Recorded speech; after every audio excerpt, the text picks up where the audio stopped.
No problem, Mary. Glad we have you. Yeah, welcome back. Thank you. Okie doke. Okay, we're live. Well, it says that we are live, but that is a Zoom button, not a City Hall button. Now we are live. Okay. Got the thumbs up from Bob. I'm having fun with the virtual backgrounds, but you know, it gets weird. Yeah, it's better when you don't use a virtual background because it also distorts your voice sometimes. And if you lean back, you kind of disappear into the sunset. Okay, never mind that then. Mine doesn't seem to work at all. Yeah, it's not the best Some people experience. have it. Well, Karen, you almost look like you have a virtual background because I know, of darkness. It's just I- your face. My worked overhead on lights my don't provide background. much light anyway, so. All right, so we are called to order. Here is our meeting setup and introduction in case anybody from the public is viewing this on channel 7 and wishes to provide any remote public comments. 27. What did I say? 7. 27, yes. Sorry about that. If you would like to provide any remote public comments, you can do that through any of these methods. Let me quick check. If I move my cursor, are you seeing that on the screen? Yes. Mhm. Okay. Let's go ahead. We've called to order. Roll call. You'll remember we need to do this Verbally. So I will go ahead and just call out everybody one at a time as I see you on my screen. Michelle Salmon, Here. Carl Lamb, Here. Barbara Ebel, Here. Mary Rogers, Here. Glenn Fieldman, Here. Ross Dykes. Here. Great. And adoption of the agenda. Does anybody have any concerns with the agenda? I move that we adopt the agenda as published. I Second. second. Okay. All in favor? Aye. Aye. Aye. Let's see, I heard Michelle, Carl, Barbara, Mary, Glenn, and Ross. Can you give me a yay? Yay. Yay. All Yay. right. Aye. Thank you.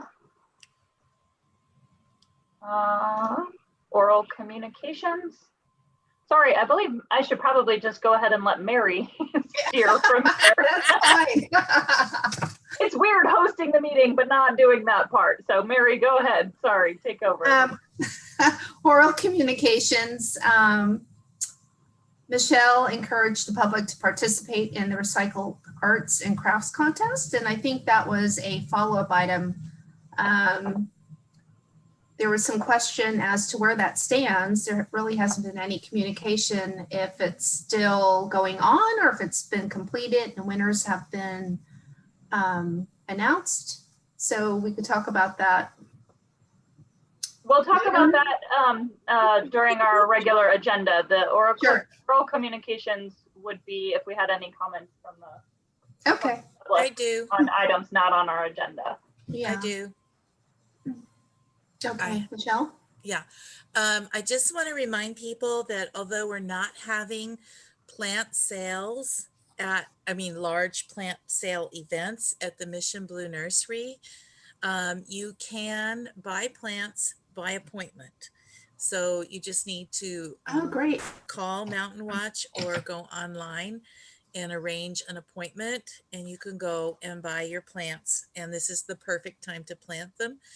We are observing very strict COVID protocols, so you will be expected to wear a mask, sanitize, keep 6 feet, social distancing and everything. And we do have a plant list on the website, so you can kind of decide what you want in advance and have your order prepared for you, as well as go and pick out what you want. but plant sales are available at the Mission Blue Nursery from San Bruno Mountain Watch by appointment only. But anytime. Okay, thank you. Public service. The next item, I just brought up some. Mary, Barbara has one. Has her Oh, hand up. thanks, Barbara. Yes. Hi, I just thought I'd share that on December 10th, Green Broadway is having a greening costuming webinar. So if there's anybody out there who's interested in greening their business that's sort of textile based or fashion based or costume based, you might want to look that up online and consider tuning in for that webinar. I believe it's 1 p.m. on December 10th. Great. Thank you. Any other questions or comments? The other item I think I brought up at the last meeting in September, there was some house cleaning on our website just to show that Barbara was part of the OSEC committee. She wasn't being listed. So I didn't follow up to see if that's been corrected, but. Oh, I'm curious. Am I still on OSEC? Yeah, I believe Well, so. I don't, haven't I think actually I make those changes, but I will check again. But I'm pretty sure I made those changes after our last meeting. Okay, I haven't checked, so thank you. I'm looking right now. Okay, thank you. Okay, next item on the agenda is presentation of vegetation management. No, you're looking at the wrong agenda, Mary. That was am last I? month. That was Oh my September. God, I am losing it. Sorry. It's okay. yeah. Teresa, my would God, you tell no us what wonder. we've been doing in terms of vegetation Yeah, management? no please? wonder. Okay. Okay. We are on approval of the minutes. Approval of the minutes. Has everyone read them? And if so, is everybody okay with them? If not, please speak up. I've read them and I move that we approve the minutes from the September meeting. Second. did feel that something needed a little rephrasing work. Unfortunately, I did not print it out. I sent Adrian an email. I can just report on that. I already have that. So under on item A, under the chair and committee member matters, we will be updating this to Evil requests email updates on projects. Yeah. Okay, perfect. Because it wasn't so much that it's just staff, was busy and didn't get a chance to notify us in advance that it happened really fast, as Adrian pointed out, which is fine. But it just kind of put me off balance because I had asked for that and wanted to do some promotion for that. And then I walk by and it's like, oh, it's here, Yeah, I kind of agree. They extended the deadline for the Recycled Arts and Crafts contest, and I was the committee chair. They didn't contact me at all. The next thing I know, it's like, okay, well, that's great. And people were asking me why, and I'm like, I guess so you can have more time. Yeah. So, I mean, I know everybody's been really busy and we've all been kind of topsy-turvy with COVID, but I think it's just a good moment to kind of recircle our presence of mind and be like, yeah, we need to keep communicating with each other. That's all. Yes. and Bob and Karen did a great job while you were out, Adrian, but we're also really glad you're back. I know that they did an excellent job, but I am glad to be back. Well, I'm glad to be down the hall. Yeah. Okay. So I have, as far as the minutes, with the amendment that Salmon motioned to adopt, and I believe it was Carl seconded. Was that correct? It was Ross. Ross. It was Ross. Yep. Thank you. As we And then I'll just go ahead and do the roll call for the votes to approve. Michelle? Aye. Carl? Aye. Barbara? as revised. Mary? Aye. Glenn? Aye. And Ross? Aye. Excellent. Thank you. Right. Okay, old business. We don't have anything listed. Are there any comments? Okay. Going on to new business. We have the annual waste diversion report from Teresa Montgomery of South San Francisco Scavenger. Yay. So Teresa, I will go ahead and just advance your slides for you. Just give me a cue. And then I did want to note, Barbara, you are on the website. I just confirmed. Cool. Oh, thank you. All right. Small cookies. All right, I get to jump in. This is exciting. It's always better in person, but you know, hey, I'll take what I can get. So thanks for inviting me. I'm excited to give you kind of a short list of updates. It's short but great, I think. I'll start by telling you the draft of Brisbane's annual report, which was submitted to Cal Recycle recently, shows a continued high landfill diversion rate of about 76%. So overall, our programs are doing what they're supposed to be doing. And I'm very happy with them. I think that we still, for the most part, our community is doing what they can. The next steps that are going to be a little more stringent due to some new laws we're going to talk about a little bit later on here. But so far, I think we're really proud. We should be really proud of where we're at. We're doing great. Let's go ahead and go to the first slide. All right, so I thought I would step off with a little COVID update. As you all probably know, when everything really started to affect us back in March, we had to really step back and take a look at what was going to keep our employees safe. So we continued to provide service as usual in terms of collection out on the streets, but at Blue Line Transfer, we did make several changes. We put up signs about, you know, you couldn't come on the property without a mask. We practiced social distancing. We still are very strictly.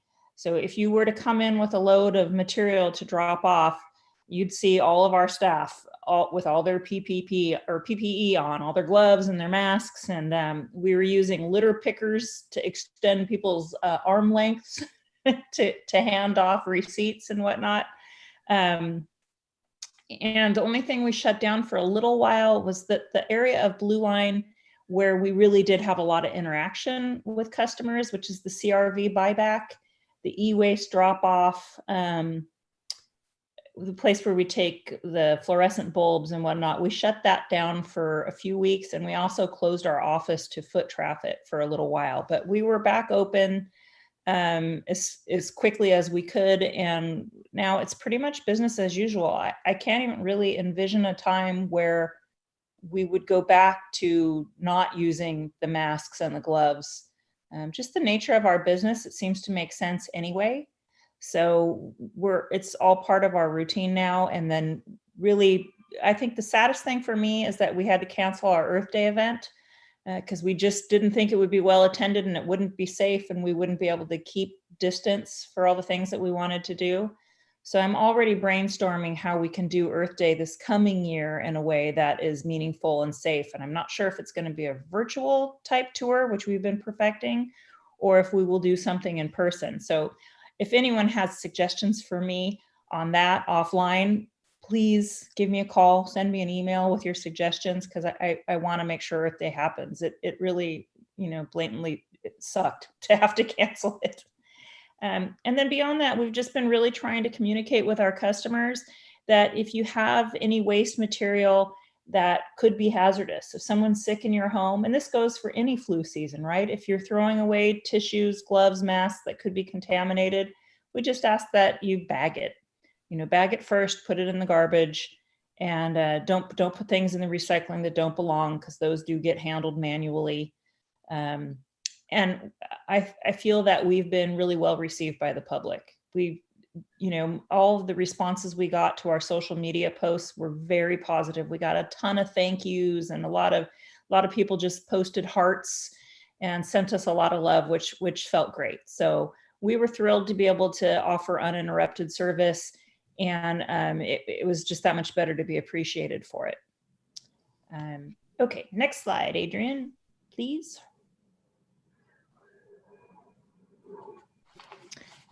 Okay, now this is a little happier note, right? I mean, we still managed to see a lot of coastal cleanup activity during September, which was fantastic. The compost giveaway that we did in late spring was super popular. We brought 20 cubic yards of really dark, very rich soil amendment, which all got used to my knowledge. And then we just finished this past weekend, the annual yard waste cleanup, which I just looked at my notes today. We collected about 20 tons of material. So that's stuff that's now not blocking people's rain gutters and not blocking storm drains and not flowing into the bay, which is fantastic. And then we were talking about the recycled art contest, which I think is really awesome. I hope that we continue to do it, hopefully annually. I loved all 26 of the entries that we received. I have to say that the ones that impress me most are the ones where people truly went through their garbage and recycling and rescued stuff. I do enjoy other entries where they've repurposed things and upcycled them into something more valuable, but I give the most respect to somebody who literally took trash and turned it into a treasure. So Adrian and I are really looking forward to sharing all of those entries with you soon. Next one, please.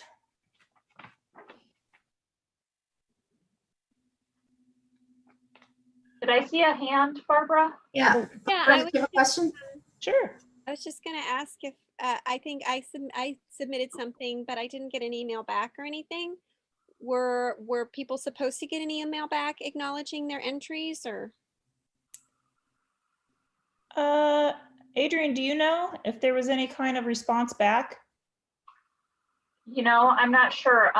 Sarah from our rec department was handling the receipt of submissions since I was out. I will have to check with her to see if yours was received and confirm. I mean, obviously it wasn't confirmed, but I can check to see if it was received. Do you know when you sent it by chance? I think beginning of October. I think Barbara should just resend it in case. Sure. That would be great. To be Yeah, and if honest, you I want, haven't go ahead and copy. looked at the names. On most of the submissions, I haven't looked at the names because I didn't want to. Yeah, and you shouldn't. Flavor. Fine. Yeah, Just maybe for next year's process, if email responses were not part of that, it might be a good feature if we do this again to have email responses, because you know sometimes attachments cause emails to go astray. True. I did get a response, but that was also because I also participated because I I'm had in a meeting. too many full, and I wanted to make sure that I didn't really understand how to attach the Google folder, and so Sarah went over that with me, and then I was able to successfully attach it. And she was just getting ready to send me an email saying we got an email from you, but with no attachments. So she was acknowledging things. I'm not sure, Barbara, whether yours might not have gone through. I don't know. So there was email acknowledgement in the process. So I would suggest just go ahead and send it as soon as you can, hopefully in the next day or so, and go ahead and copy me on that. So just in case we can make sure that it's received. I will say this, that I really enjoyed it. I don't care about winning or whatever. Participating was enough. I had a blast doing it, and it gave me some seriously needed distraction, and it was just awesome. I keep thinking, whoa, what can I make now? That was just so much fun. So I really, really enjoyed it. I'm glad we did this, and I can't wait till we do this where we can actually have everybody on a day in the park and have a big outdoor art gallery of recycled art. I just can't wait for that. I know Adrian and I, after reviewing too, we're like, wow, there's so many different ideas for categories and like ultimate goals behind the work. Because I got to say, you could tell some of the entries probably weren't created with this contest in mind. I think we have several folks who just all the time, either as a hobby or actually as a full-time job, do creative repurposing. And so, I mean, we really saw some entries that I was like, there's no way they didn't have time to create this in the time given. Well, I tell you, I didn't end up making what I started out to make because I have 3 bags out on the porch of absolutely beautifully colored cans that I was going to do a mural. That's not what I did at all. Yeah, you let the spirit move you. That's great. It totally did. And I've heard from so many other people that participated that just really enjoyed it. Really That's enjoyed great. it. Yeah. Okay, should we move on to the next slide? Okay, here's kind of my exciting news at Blue Line. I don't know if you're aware, but the sort line that we had working was, I want to say, getting close to 20 years old. We had done some updates to it over the years, but the footprint of it, the basics of it, are 20 years old. And technology has just improved by leaps and bounds over that time. And so we took quite a bit of time to research and talk to different vendors and figure out, how do we make the most of the space that we have? Because I always say, you know, Blue Line is more like Disneyland than Disney World. We don't have any extra space. So if we're going to put in something new, something old has to go. So we, in the same footprint that our existing sort line was once in, we have now completely given it a facelift. And we're adding things like robotic arms and these optical sorters and all kinds of neat little bells and whistles that are going to help us sort all kinds of material, but really help us to recover a whole lot more plastic items.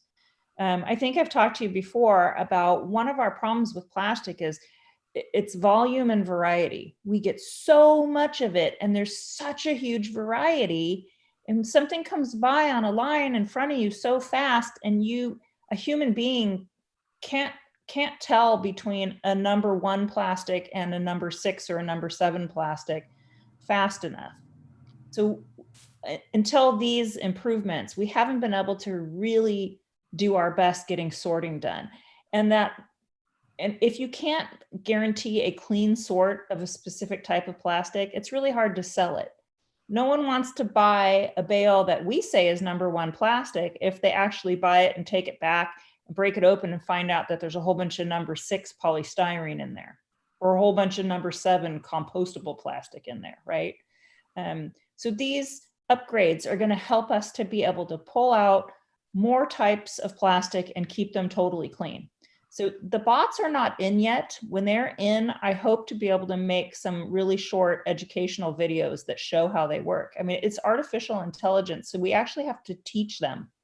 So what I think the way it works is you put stuff by it that's all number 1 plastic, and it learns those things. And then you put stuff by it that's all a different number. And over time, it gets better and better at what it does and can go faster and faster.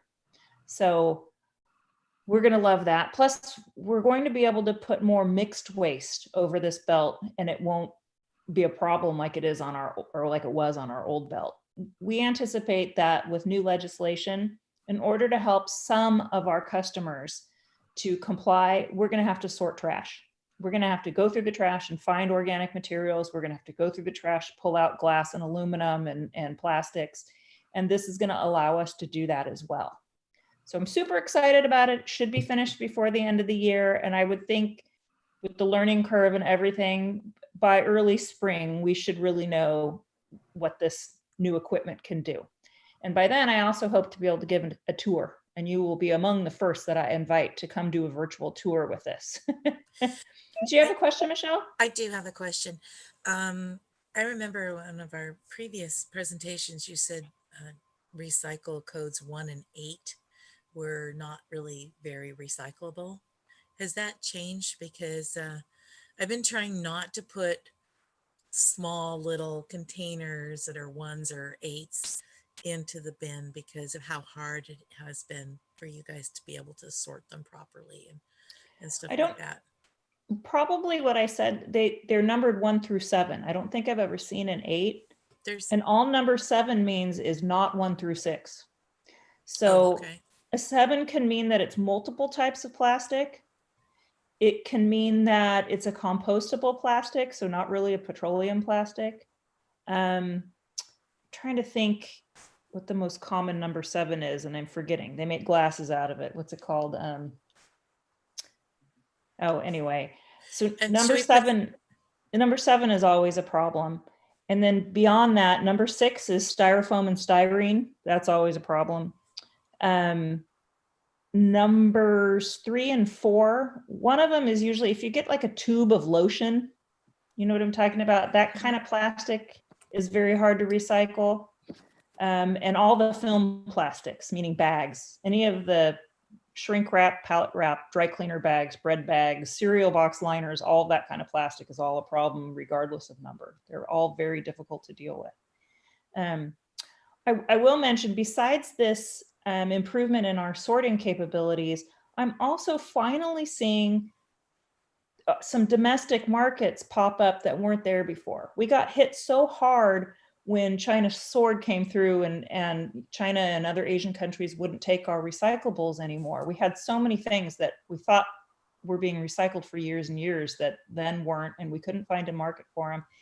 And now I'm seeing things bounce back. We've been contacted fairly recently by people who want to buy number 5 plastic, which in the past has been very difficult to get rid of. And that's typically your yogurt tubs. To give you yogurt, cottage cheese. I think it's also medicine bottles, the amber plastic that you get prescription drugs in. Mhm. So that market is much stronger than it ever was that I can think of, and it's a domestic market. So we're going to be able to pull out a lot more number 5. I'm also seeing improvements in the carton recycling. So you probably know that milk cartons and ice cream cartons from the refrigerated or freezer section, we ask that those go in the organics right now. You're probably going to see us make a change next year where we ask that to go into the recycling instead. It'll get recycled in the container stream along with other, bottles and cans. So this, and it's always better. We always say reduce, reuse, recycle, rot. Recycle being better than rot or compost. So it's a higher and better use if we can recycle stuff than compost it. So we're going to do that if we can find a market, and the market is getting stronger. So fingers crossed that we'll be able to add those things. I still have mixed feelings with some of that stuff because, cartons, they have to pull apart the fibers from any plastic lining that's in those, and the plastic lining is still going to get landfilled, but at least they can recover the paper. Same thing for aseptic packaging, juice boxes and soup boxes. Markets are strengthening for those. You may find that we add those to our list of recyclables in the next year. Wow. But I still have my usual hesitation with that because they are currently the closest place to have them recycled is in Mexico. So, I don't know how you feel about it, but hauling something that far for recycling and then knowing that the recycling process requires a lot of electricity and water, and then there's still a lot of residual that has to be landfilled. It's still not my favorite product. I would still prefer that people avoid it. But if it can't be avoided, perhaps it's best for us to send it to Mexico. I'm not sure, but we're working on those questions and conundrums all the time, trying to figure out what makes the most sense for our community and will help us to reach the state's goals. so I at did this want point, to point out, Glenn has had her hand up for a little while. I don't know if other people besides me can see that, but I want to get Can't see her. I don't think no, can we see can't that. see it. Okay. So just a comment, you actually answered my question about markets for recyclables, which is really encouraging. I read an article the other day from, it was just on my news feed, and it was from New Zealand, and it was talking about their practice of spot audits of bins. And it said that they had really huge success by giving literally gold stars to people who were doing a good job and who had properly sorted their recycling. So it wasn't you know, it was definitely all carrot, but they said it had really promising results. So I just wanted to mention that. That is awesome. I Was love that it. was that residential particularly, Glenn? Yes, it was. It was residential. And I can try to hunt down the article and find it for you, but I would imagine that there are specialized newspapers for recyclers. Isn't that true? And it'll probably be written up in there somewhere. I'll look for it. I get a few publications and I never can seem to read all of them, but I look for stuff like that all the time. I get tired of the doom and gloom stuff. It said that even some of the people that had flunked when their bins were audited had been very embarrassed and got gold stars later on. So it's pretty encouraging. That is great. I hope that is true for us. I think I may come back to this in a minute.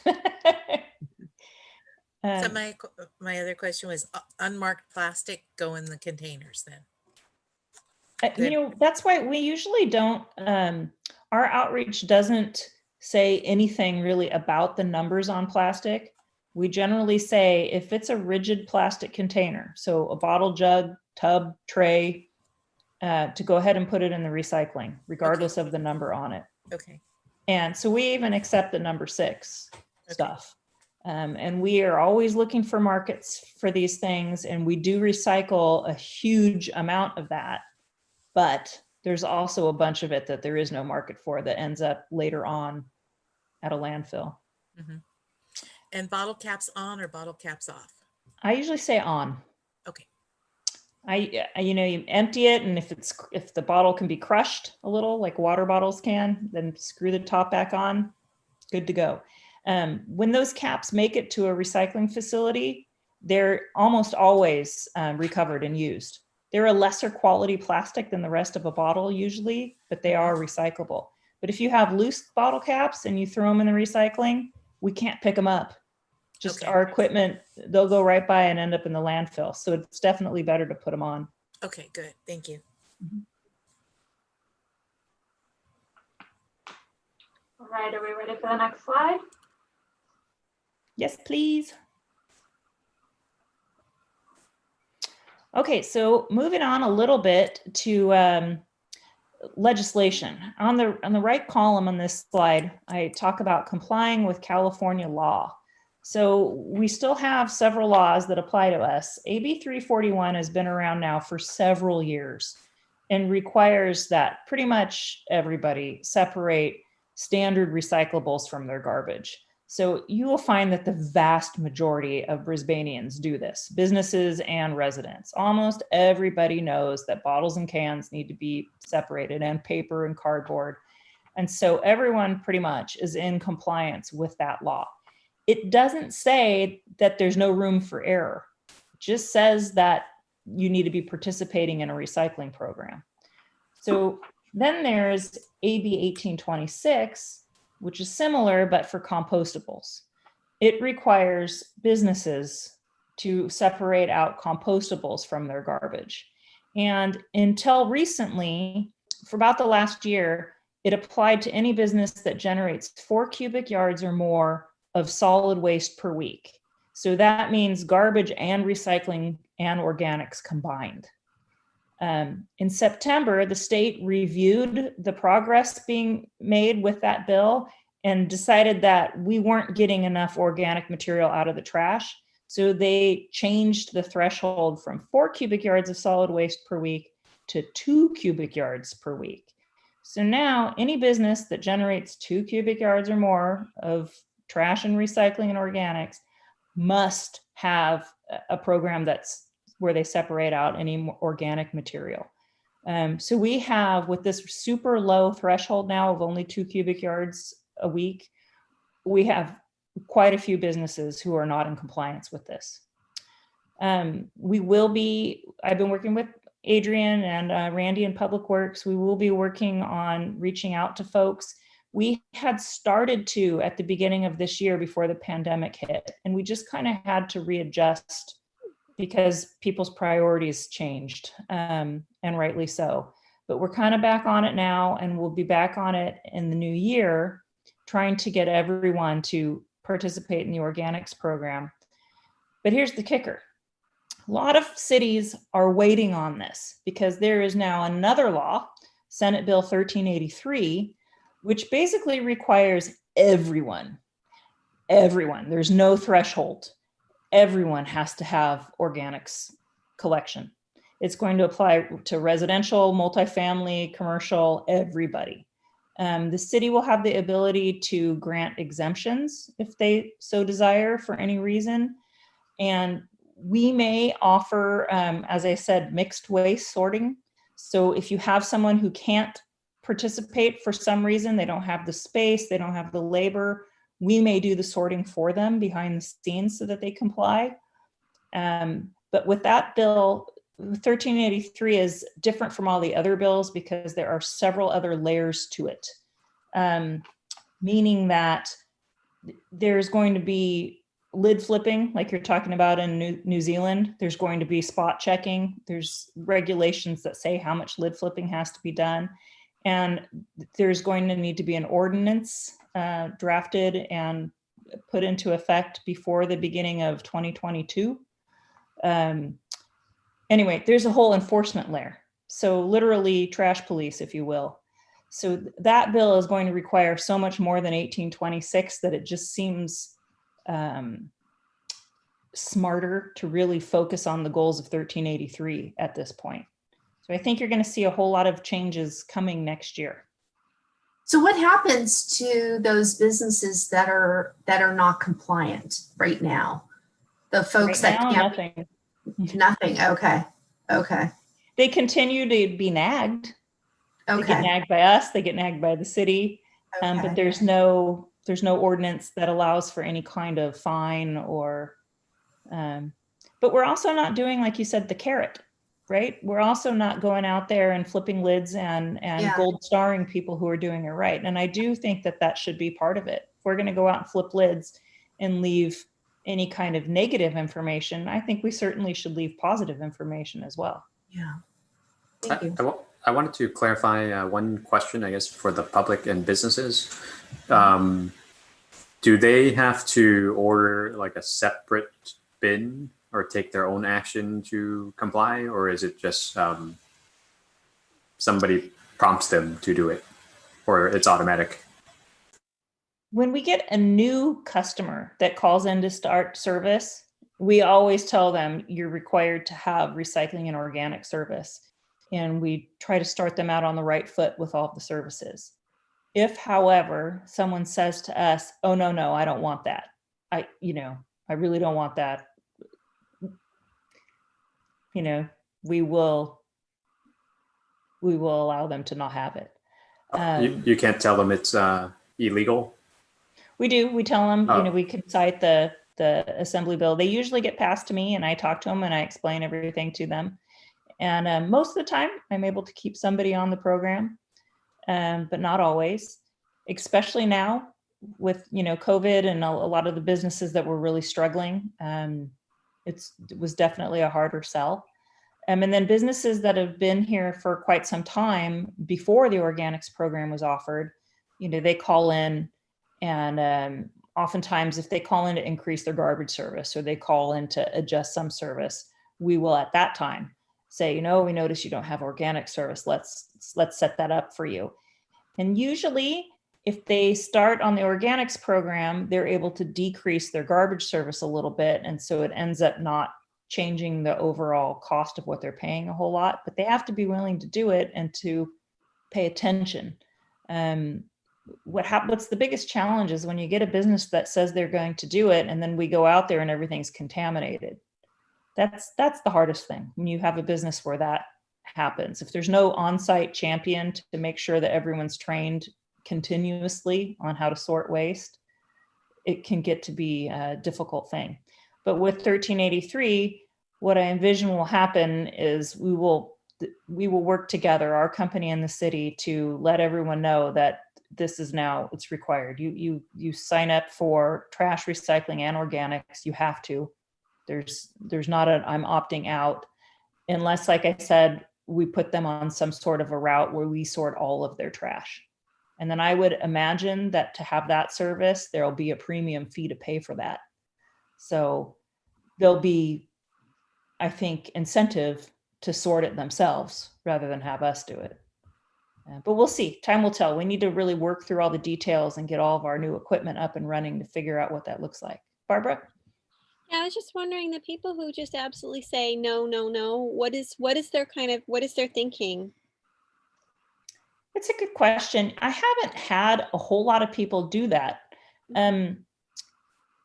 You know, I think in general, it's not wanting to spend the time to train.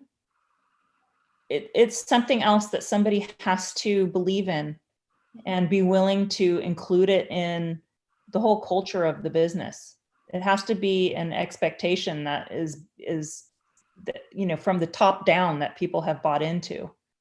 I can go out there and train, but if the higher ups don't, you know, make sure people continue to do what they were trained to do, and they don't train new people as they come in, then, you know, the wheels fall off, so to speak, as you go. Fortunately, I think Brisbane has a lot less of that. There aren't that many companies that would really fight against that. I think we'll have more of that in some of our other service areas.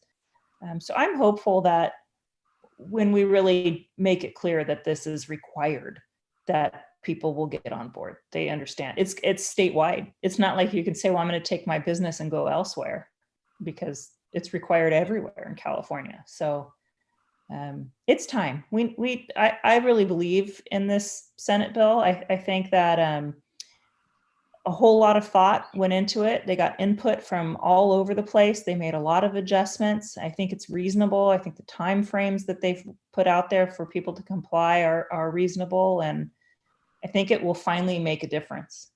Whereas this 341 and 1826 didn't have any teeth. You know, they put them out there and they had no teeth. So their success was very limited. I think 1383 is going to plug all the holes that were in those bills. Great. I said before a couple of years ago, the conference call, the state, they should have a widespread marketing campaign for a new bill like that. The message should be universal and, you know, on TV and everywhere, so that people know.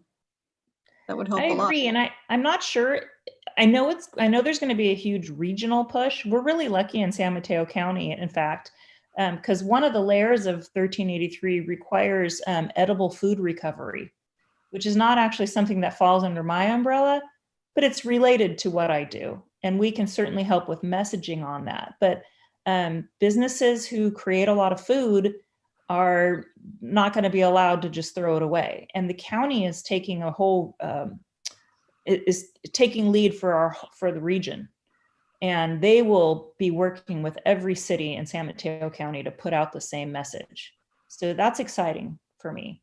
And then I think we also participate a whole lot with countywide efforts. So I think we will do a good job of getting out in the media, you know, messages all over the place at the same time. It'll vary a little bit because our programs vary a little bit.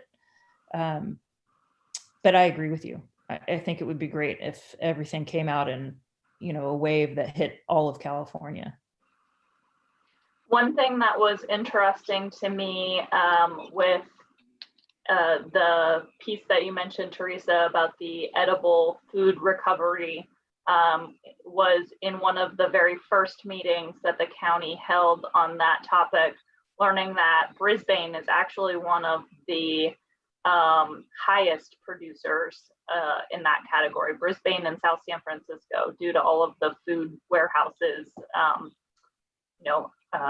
airport support, food, different services like that. So that was a little bit of a surprise to me, and there was a lot of conversation around that and the fact that we have just one Second Harvest Food Bank warehouse in the county that is in Redwood City. So all the way at the south end of the county where we're having a lot of the material is up here.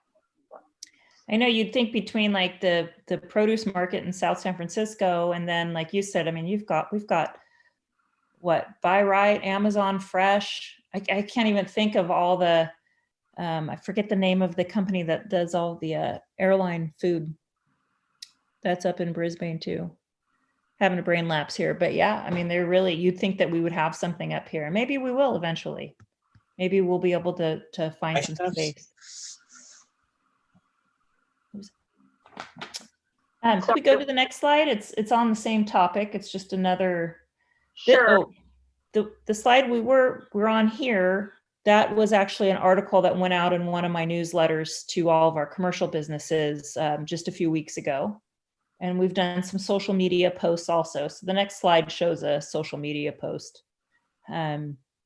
So we've kind of gone easy. We're trying to get the word out there a little at a time, but you can expect that next year there's going to be a whole lot more information going out on both AB 1826 and SB 1383 as we get our acts in gear. And then now I kind of want to change gears a little bit to something fun. Can you go to the next slide, Adrian?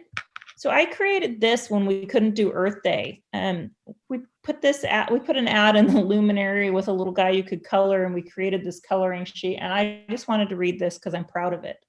I am a super sorter. I load my green organics cart with peels and pits. I mix in a few eggshells and stale corn chips. My paper plates and napkins are tossed inside too, along with cut grass, pulled weeds, and other things that once grew. Under the gray lid of my recycling cart, I put only clean paper, a few empty boxes, and ads from that pesky junk mailer. Under the blue lid, I place empty bottles and jars, leaving out plastic bags and broken toy cars. I'm careful to fill my garbage cart only with trash, stuff I could not reuse or recycle in a flash or a dash. I drop in bags full of diapers and some with dog poop. With that goes styrofoam and an old hula hoop. My name is Teresa and I am a hero. Sorting is my superpower and I try hard to waste zero. I dedicate that to you. And I kind of think maybe a future contest, we can do poetry or, short stories to help get our message out. I wonder if we could get some of our local students to get into that. This sure would be fun because I had a really great time coming up with this. And then we created our little superhero guy there too. But there's always room for more creativity. So just had to throw that in there. And that's really all I have tonight. I'm happy to take any more questions. Barbara. Hi. It seems to me I'm going off memory here, so please forgive me if I'm wrong. But a couple years ago, our diversion rate was a little higher. And that last year we took a little bit of a step down, and unfortunately my memory is not clear enough about what the actual numbers were. So I think you said 78% this year. And can you give us 76. A little bit of 76? Can you give us a little bit of a historical perspective and what's kind of happening and what does that represent, the trend? I would say that we're holding strong. I think given the whole change in the overseas markets, we saw a drop. We also had a booming economy and a lot of construction going on. So, that affected our numbers last year. I kind of wonder what the pandemic's going to do to our numbers this year. We have definitely seen, I'm getting off topic a little bit, but I should say this. We're seeing more waste generation at home and less in commercial businesses. And the makeup of the waste is different. That's why we love some of the recycled art contest stuff that showed people. We had, I'm just going to say it. We had one that somebody used masks. We had one that somebody used all the takeout plastic utensils and stuff, like, wow, sign of the times, right? We saw that shift, but overall, in terms of pounds per day created by our people, by our community, and in terms of the overall diversion rate, we're right in, we float in that high 70s to mid 80s range, which is far above most cities in the Bay Area and definitely above most cities in California. So I feel like our rates reflect what they should. Some of the changes that are happening, but also a city that has the programs in place and has people who do what they can. Yeah, I mean, I know our domestic trash is definitely up since the pandemic. We've gone from throwing out one like plastic shopping grocery bag a week to throwing out 2 plastic shopping grocery bags per week. And so, I mean, it's not a huge amount in terms of raw volume, but it's also like for us represents a doubling of our trash. And I don't know what if you know how much is being saved on the work end, you know, because my husband's working from home, he's working remotely, so he's not creating that trash at work. But I'm going to be really curious to see if, you know, the pounds that we've saved on the commercial business end are equaling to the pounds we've increased on the residential end or not. And I'm just wondering what do you think, do we have a path to get back to the 80 something percent, or are we just kind of We do. 70s? Okay. We do, with the increased abilities of our sort line, and then the ordinances and the new program push that's going to happen because of 1383. Mhm. I would expect that we're going to see that diversion number increase significantly, maybe not right away, but over the next 3 to 5 years. Mhm. I think we might finally have our own stories that are like New Zealand's, where we see that people are finally, I mean, it's really a behavioral change that we need everyone to make. You pull out all the stops with this bill where you're like, hey, it just has to happen. Yeah. Like, It was really interesting. I went to New Zealand a couple of years and I saw no beverage containers out on the street ever. It was like, I think I saw one the entire time we were there. And it's like around here, they're everywhere in the gutters, you know, and it's really different the way people think about their trash in different areas. I also wanted to ask about, just personally, because I need to take some spray a few aerosol cans in. Is the hazardous waste material site so open?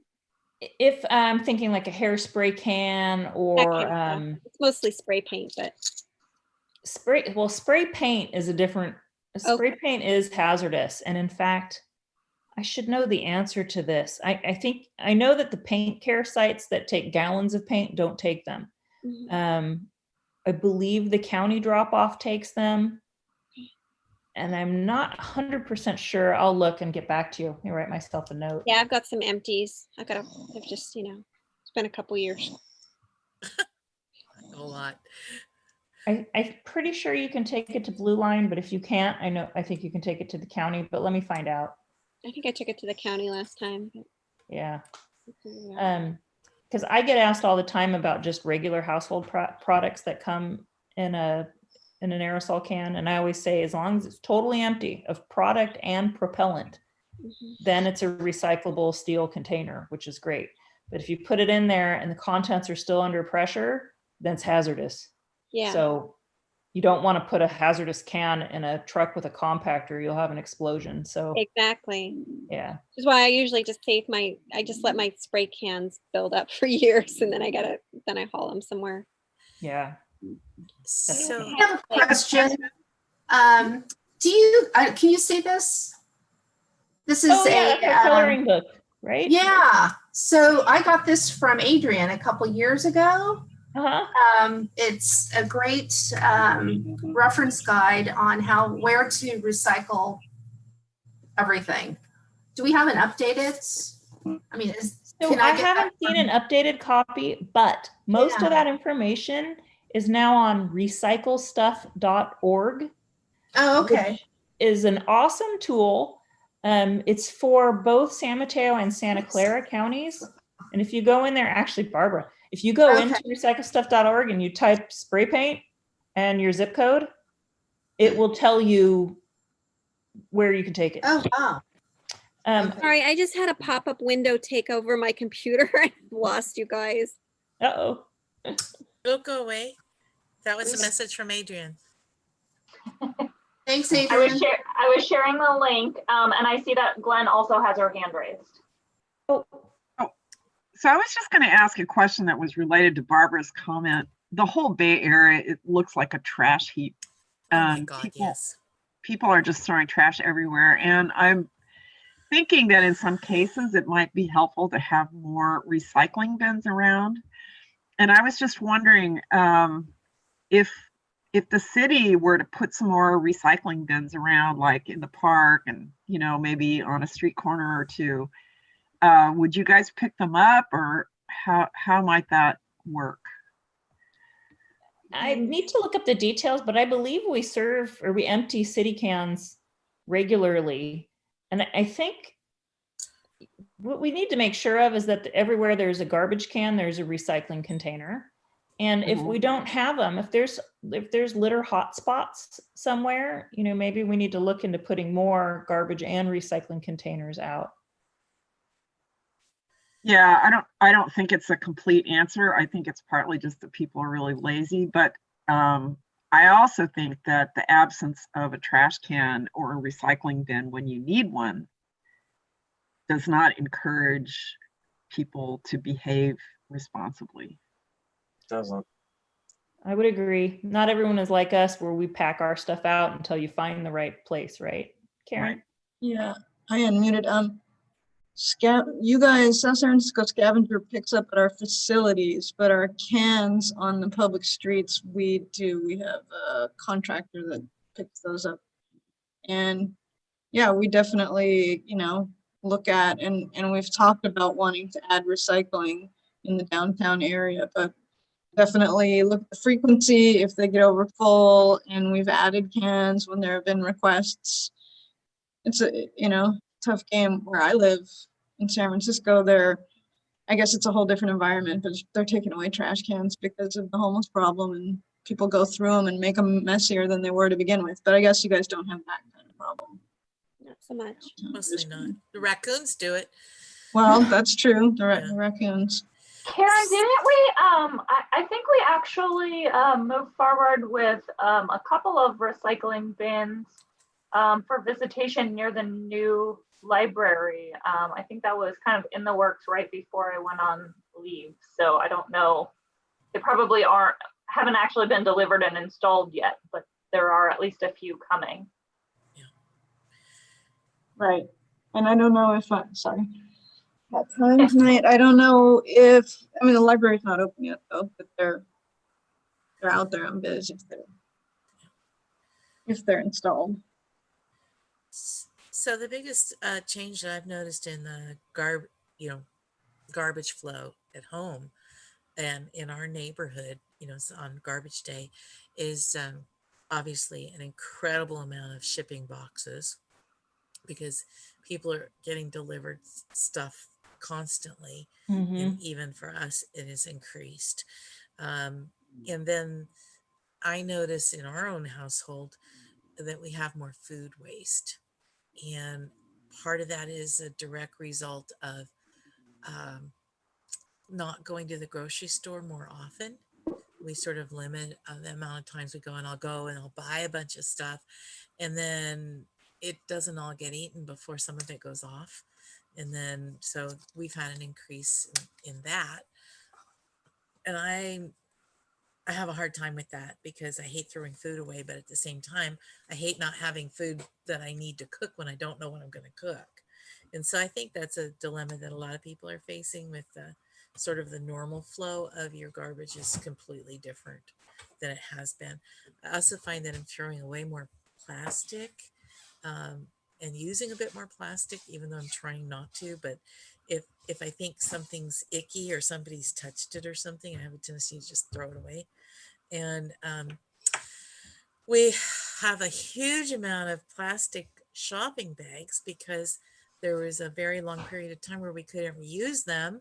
They wouldn't take them. Now we can take them, but we have to bag it ourselves. So we do. And I try and gauge how many we're going to need.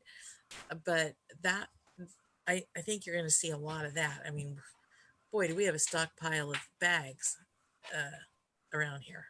So I'm not quite sure how we're going to deal with that going forward. I'll take them, Michelle.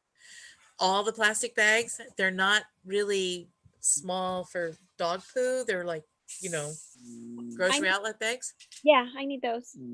You got them, girl. I've got a whole bag in the car I was supposed to throw away and didn't because I couldn't bring myself to do that. And then we now have 2 full bags again here in the kitchen. So, and it's a That problem for us 'cause recyclestuff.org is a good place to look for how to get rid of drop-off them. facilities for stuff. Although I gotta say, because of COVID, a lot of stores that had drop-off bins, not just for bags, but for things like batteries and fluorescent bulbs and all that kind of stuff, a lot of them stopped, Yeah, they stopped. which is too bad. But I think they'll come back. Yeah. Unfortunately, Well, Barbie, Brisbane you're gonna get a Harbor is- delivery of plastic bags, man. The post office does take plastic bags. I went in there right before the election and they'd removed the deposit, but I was assured that it would be replaced after the election was over. I haven't been back to check, but they do. They I'm do pretty have sure a. I saw it. Pardon?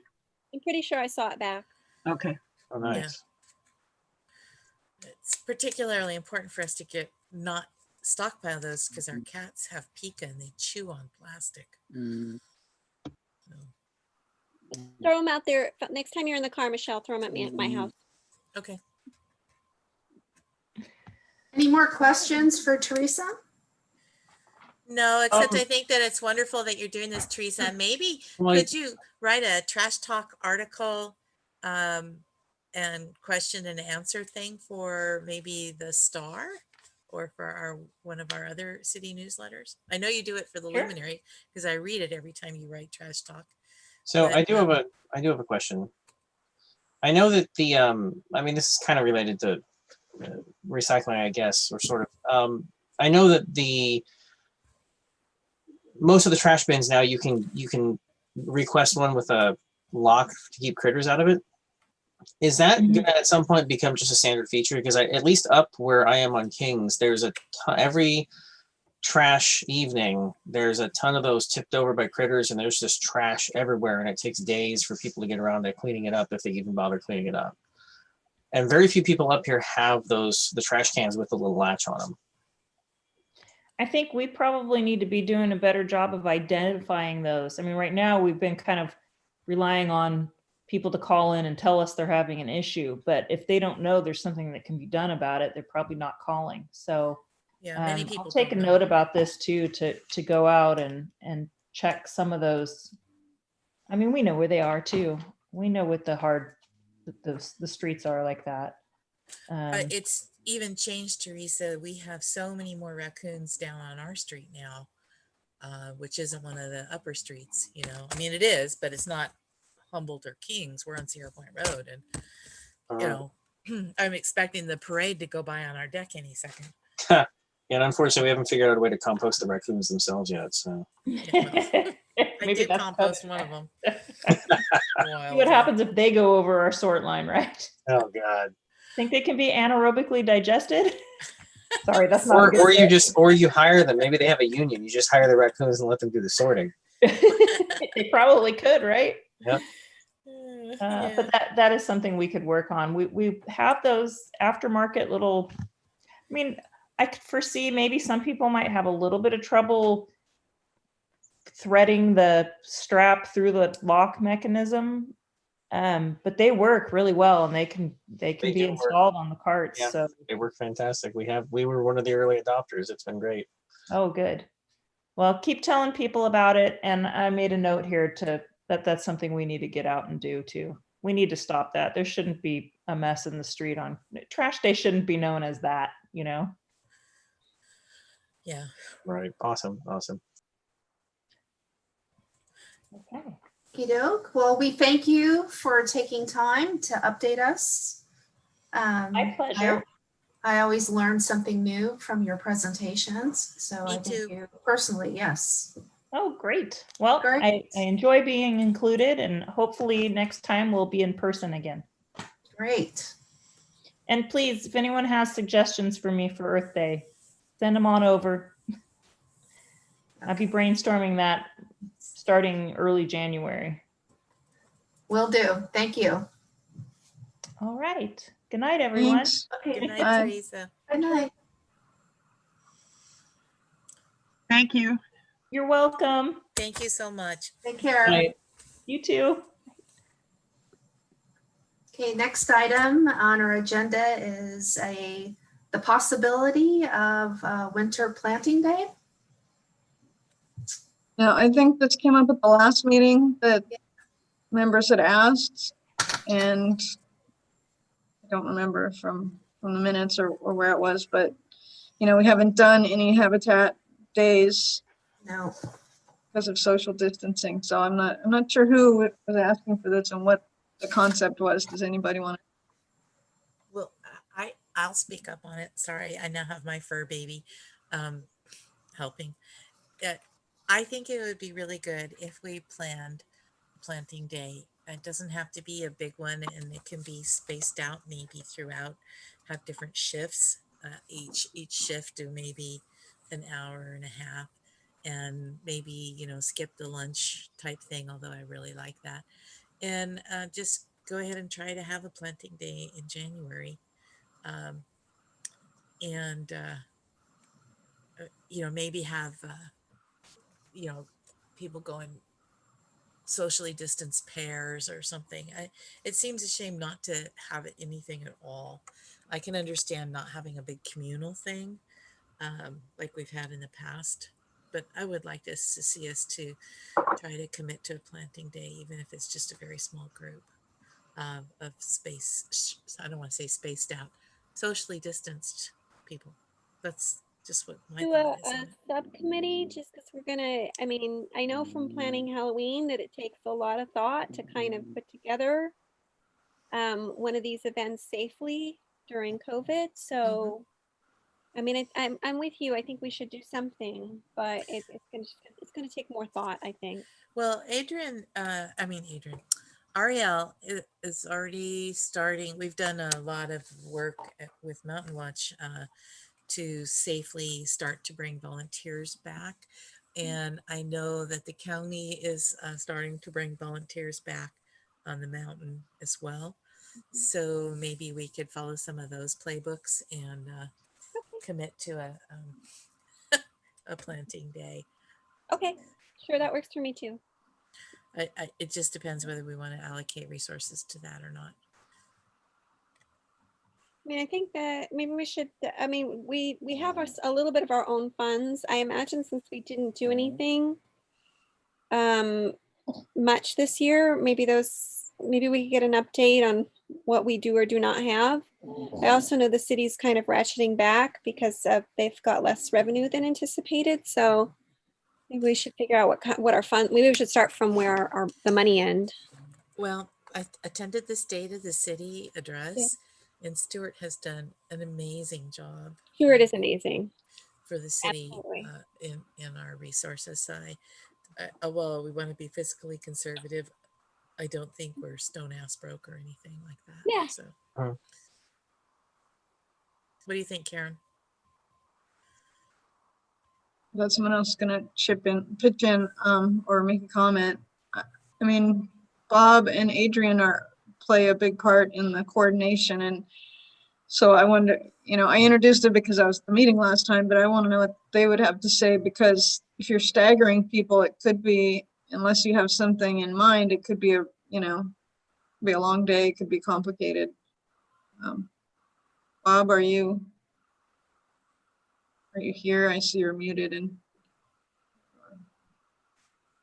here. I'm here. I just, I know Parks and Rec haven't taken anything back up, so I hadn't, our city policy of not coming to work unless it's required. With the resurgence was what I saw as a limitation more than, I'm down for a long day if that's feasible, and we can check in and see if somebody, I'll email Ariel and see what his steps are, and then maybe we'll take it up the ladder and see what,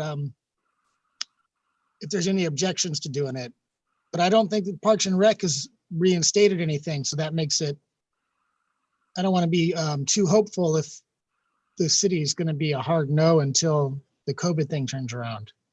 Yeah, I mean, they opened the parks and everything, but then we went back into the red. So now they've closed all the parks and things again. No, not all of them. Okay, not all of them. They've Close closed. the I don't mean the gathering. parks themselves. I Yeah. But anyway, I mean, if Yeah. we're gonna be in the purple in January, I wouldn't be comfortable with this. Oh, but I think wouldn't we be can either. Go ahead. I think we can go ahead and make Yeah, so plans and see where we're at. You know. I'll email Ariel and see what steps he's taken and how many plants he has available. So I can do the groundwork this week and see what's available and maybe send an email out to the group with what I come up with and start researching the feasibility from a legal or, administrative standpoint. Yeah. But I'll do that. I'll reach out and see if he's got plants available.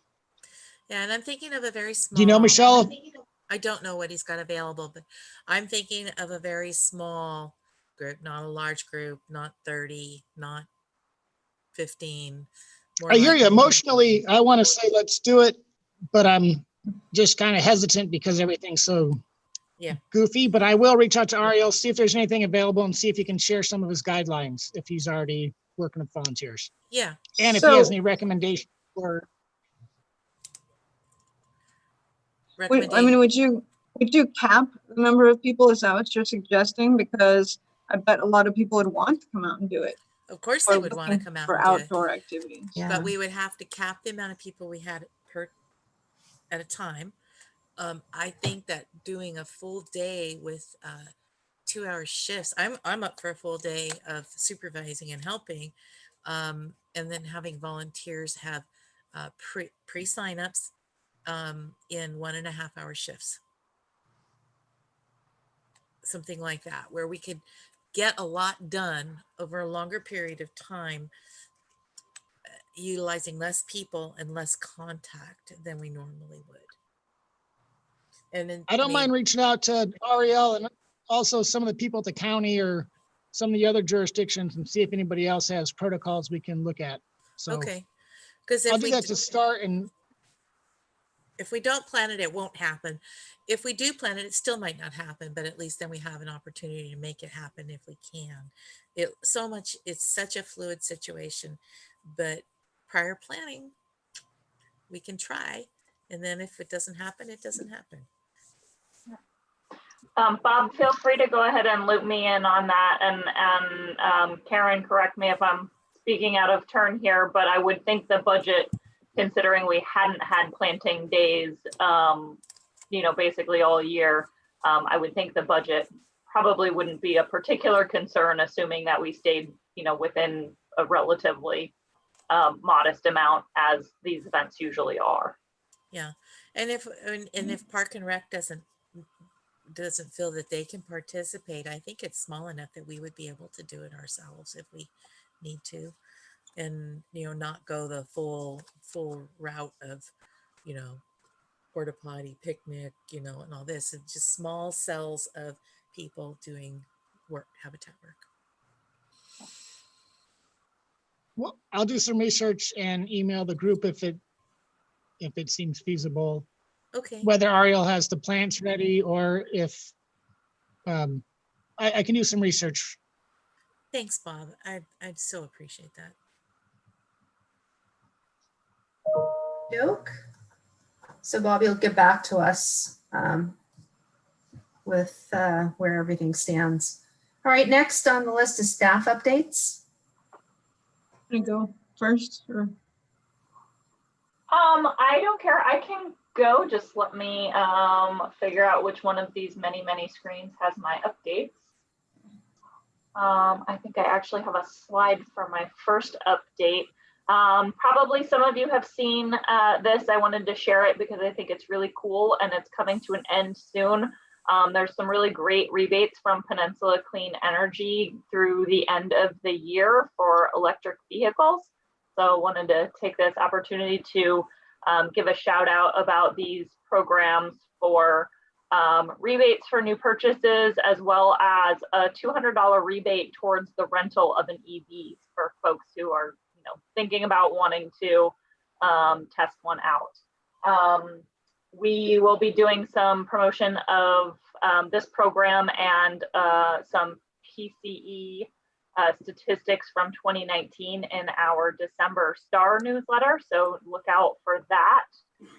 And then they also have a program, a new program that just launched while I was out on to support EV charging installations. So we are looking into that. I don't know if it will pan out for us, but we're gonna do some investigation, and we also pass that along to Altamar board members who are also apparently looking into it. They have a big focus on EV installations at multifamily as kind of one of their top priorities.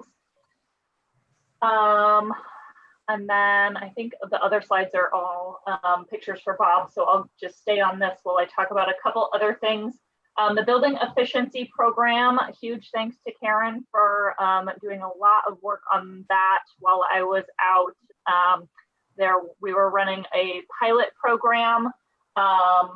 We had 2 commercial buildings that have gotten to the finish line and submitted their buildings, and 2 others that are very close, and we're hoping we're going to be able to get them over the finish line, hopefully in the next week or 2. And then we also had 8 city buildings, which we benchmarked this spring, which are in there for the pilot. So that's really helping us to test out our systems. And I understand there was a lot of hand-holding required to get some of those buildings through the process, which is leading to some ways that we are reconsidering some of the messaging and support we are offering. We had planned to have some in-person outreach events, which are obviously no longer possible. So we're trying to change gears and put those resources towards one-on-one support as well as training videos.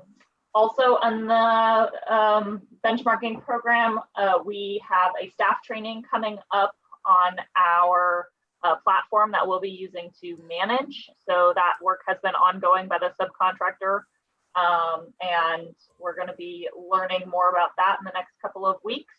And then lastly, we are working towards having a Climate Corps fellow. So we're expecting to have somebody starting in January with us. And looks like there are some really excellent candidates. So looking forward to having some support as we go through that first mandatory compliance cycle. That person would be working with us from probably about mid-January until August.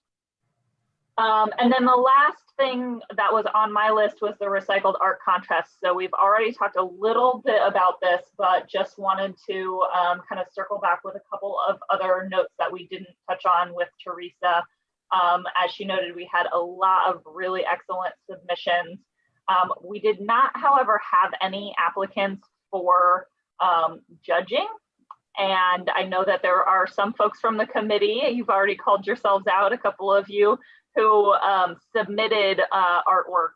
So we talked and thought that we would probably just go ahead and move forward with an internal staff judging committee.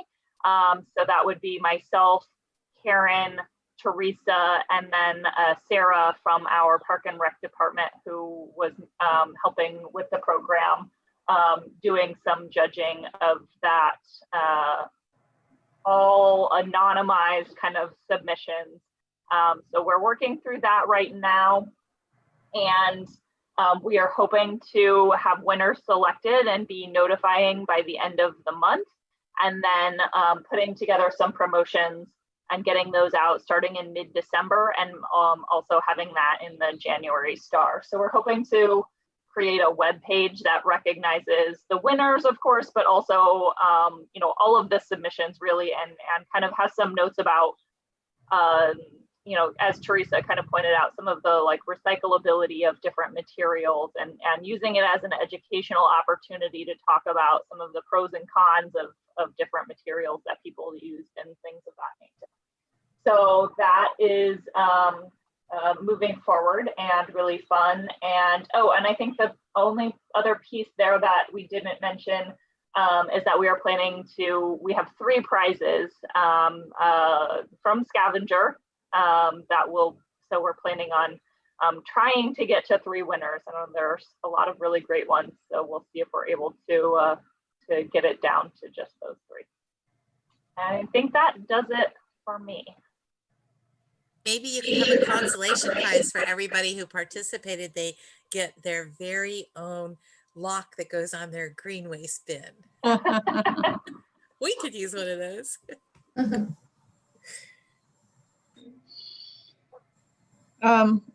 Oops, got a couple.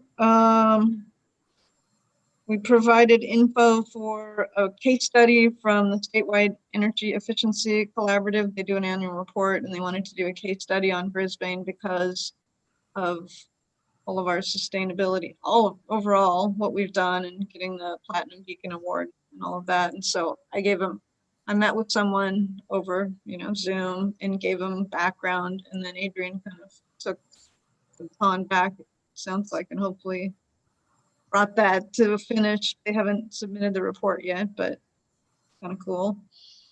I was going to talk about a couple of things that Complete Streets had done since our last meeting. We added it's on tomorrow night's council agenda, to put 15-mile-per-hour speed limits in school zones as part of the Safe Ped Route School plan and program. Awesome. So that makes it's safer to walk and have kids walk to school and all of that. They also asked about during Fire Prevention Month that the city publicized the fire egress routes. So that went in the blast, and I don't remember now if it went in the Star too. So Complete Streets a while back and had a presentation from Fire about, how people are, well, what do you do in a wildland fire and where does everybody go? And it would change depending on where the fire is, but there are general routes that fire plans to come into town and they want people to use to get out of town. So hopefully people saw that in the blast and in the Star. We are planning to add, by a request from Complete Streets from bicyclists, sharrows and some signage on Old County Road. So I guess people I don't know if they're commuting or riding recreationally, but they get onto Old County and they feel like it's narrow and cars don't kind of give them any room. So we're going to put some more notifications out. And I sat in on a meeting. Adrian's going to get back involved, that countywide, our sustainability working group has spun off a facilities working group that's going to meet quarterly, which is great because the facility staff isn't always directly connected with sustainability staff. So they're going to hear about stuff and think about incorporating sustainability more into maintenance and improvements and replacements and all that type of thing. And that's what I've got.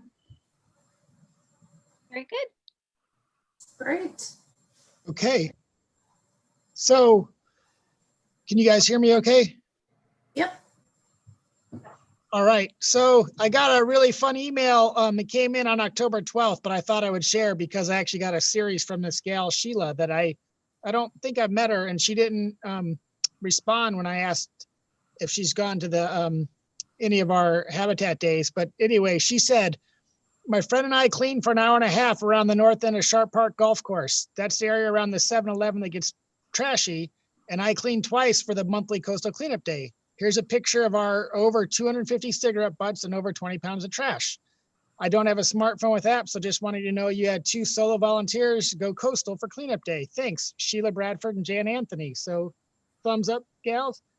And then they wrote back on October 28th. Another area we just picked up was trash along Carter Street in Daly City. It gets so much dumping, I actually had to do an online report to Daly City's Public Works to ask them to pick up all the trash we got. It's such a shame people litter so much. Have a great day, Sheila. So I told her to make sure she signs up for our blast email list, and I will reach out to them if we do any kind of volunteer events because they are very eager, and that was kind of a breath of fresh air. So that was fun. Another thing I have to report that I don't have a picture of was San Mateo County Parks yesterday gave a presentation about all the gorse they removed on San Bruno Mountain. So in February 28th of 2020, there was a 5-acre fire on the mountain, and those 5 acres were mostly gorse. So that's good. And since that burned, they went back in there and they brought a machine, like a large Caterpillar, and they went over the 5 acres that burned and they crushed it all up and then raked it into windrows. And then they also brought in a masticator and did 7 additional acres. So in 2020, they got rid of 12 acres of gorse on the San Bruno Mountain. So that would be on the north side of Guadalupe Canyon. So, and they're aware that they got to stay on top of it so it doesn't come back. But, and I believe they did say that all the debris that was swept into windrows will be burned in 2021. And I'm not sure if that's going to be burned on the mountain or picked up and burned. But I know that some of you expressed interest in bringing burns back to the mountain, and I thought that might be a step in that direction. And I didn't ask for clarity because he kept going with his presentation. So anyway, 12 acres of gorse are now gone from San Bruno Mountain. Oh, so that was a win. That's really great news. Yes. But I was up there a couple weeks ago, walked the bog trail, the whole length of it. And I think the real problem with gorse up there is that it's creeping into the restored areas. There's quite a lot of gorse along the bog trail. And, you know, those big cotoneasters that I pointed out to, you know, we went up there a couple years ago and I pointed out cotoneasters. They're still there. And on the south side of Guadalupe Canyon, down in that ravine, the pampas grass is just out of control. Out of control. And I'm no restoration expert, but one thing I do know is that rather than go after the big patches of it, you want to get the outliers before they, you know, destroy areas that are more intact. And that is not happening as far as I can tell. So we discussed this, Right. Glenn. Oh, go ahead, Bob. I was gonna say also, yeah, it was a collaboration with state parks. So I know that they just spent $60,000 on pampas grass removal in Montera, and they are aware that it's on San Bruno Mountain. So I don't know how they have their items prioritized, but I feel pretty confident that they have it listed somewhere and they're just trying to sort through. But Michelle may have some other insights I don't have. I attended the Natural Resource Management quarterly meeting, and we did talk about the Jabata grass, or AKA pampas grass, in wax myrtle, and also in the ravine that you talked about just now, Glenn. The ravine that you talked about, just adjacent to the Northeast Ridge development, is still kind of part of it's still McKesson properties that has not been dedicated to the county yet, but they are working on getting that cleaned up, and they're well aware of the Jabata grass in wax myrtle that's getting a hold. There's also a lot more along Guadalupe that's resprouting, and it's an issue. And there's a lot in Brisbane and all over it just needs a lot of attention. And the same thing with the gorse. There's a tremendous amount of gorse that has crept down and is all around the end behind the buildings on West Hill Drive that needs to be taken care of. This stuff's highly flammable and really hard to get rid of. And it's not something you can take out by hand. So that area that you mentioned south of the Guadalupe tank, or below the Guadalupe tank, and then by West Hill Drive, that was all the McKesson properties. And I believe McKesson gave them $400,000 that they are putting towards habitat management just in that area. So I know that they've got a plan and they're own biologists. So I'm not tracking their plan, but I don't think they've instituted any of that work yet. So there might be, it's coming. So anyway, that might be, I'm sure it's on their radar. Yeah. Just one other thing that everybody should have on their radar in terms of the mountain and open space and invasives, et cetera, is that there is a pilot grazing program that they're working to move forward with. And so they're planning to bring cattle grazing, small cattle grazing, not small cows, but small amount of cattle, to both the south slopes over near preservation or in preservation parcel, and also Calippi Hill. So I'm really, really excited about that. This is And- an amazing thing. So there'll be more And they information also, yesterday coming up. they mentioned bringing their study in now to bring in goat grazing on a short-term basis for some of those areas that are completely overrun. Where the cattle would be kind of a long-term maintenance and the goats would be, fence them in and let them just wipe out a section. So they did mention that yesterday, that they're just starting to look into that. Yeah, that So, would be for an area we'll that see. has no currently is very hard habitat, like heavy duty gorse and stuff. Yeah. One suggestion. Right. I So those have, are the updates. Yeah, Glenn. just Go one ahead. suggestion about Guadalupe Canyon Road. There is a lot of young jubata grass on the sides of the road. Yeah.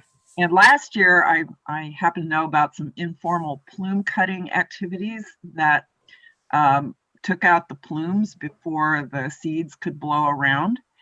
And that might happen again this year. But one way to deal with it might be a mid-season mow. If you mowed right along the sides of the road, it would cut a lot of the young plumes off. Yeah. Before they could do damage, because it is not really a safe place for people to, like get out of a car and take the plumes off. Yeah. And depluming also helps weaken the plant. It's a good thing to do. Well, it might happen again this year, but I think a mow might make more sense in terms of just the amount of time involved and things like that. Yeah.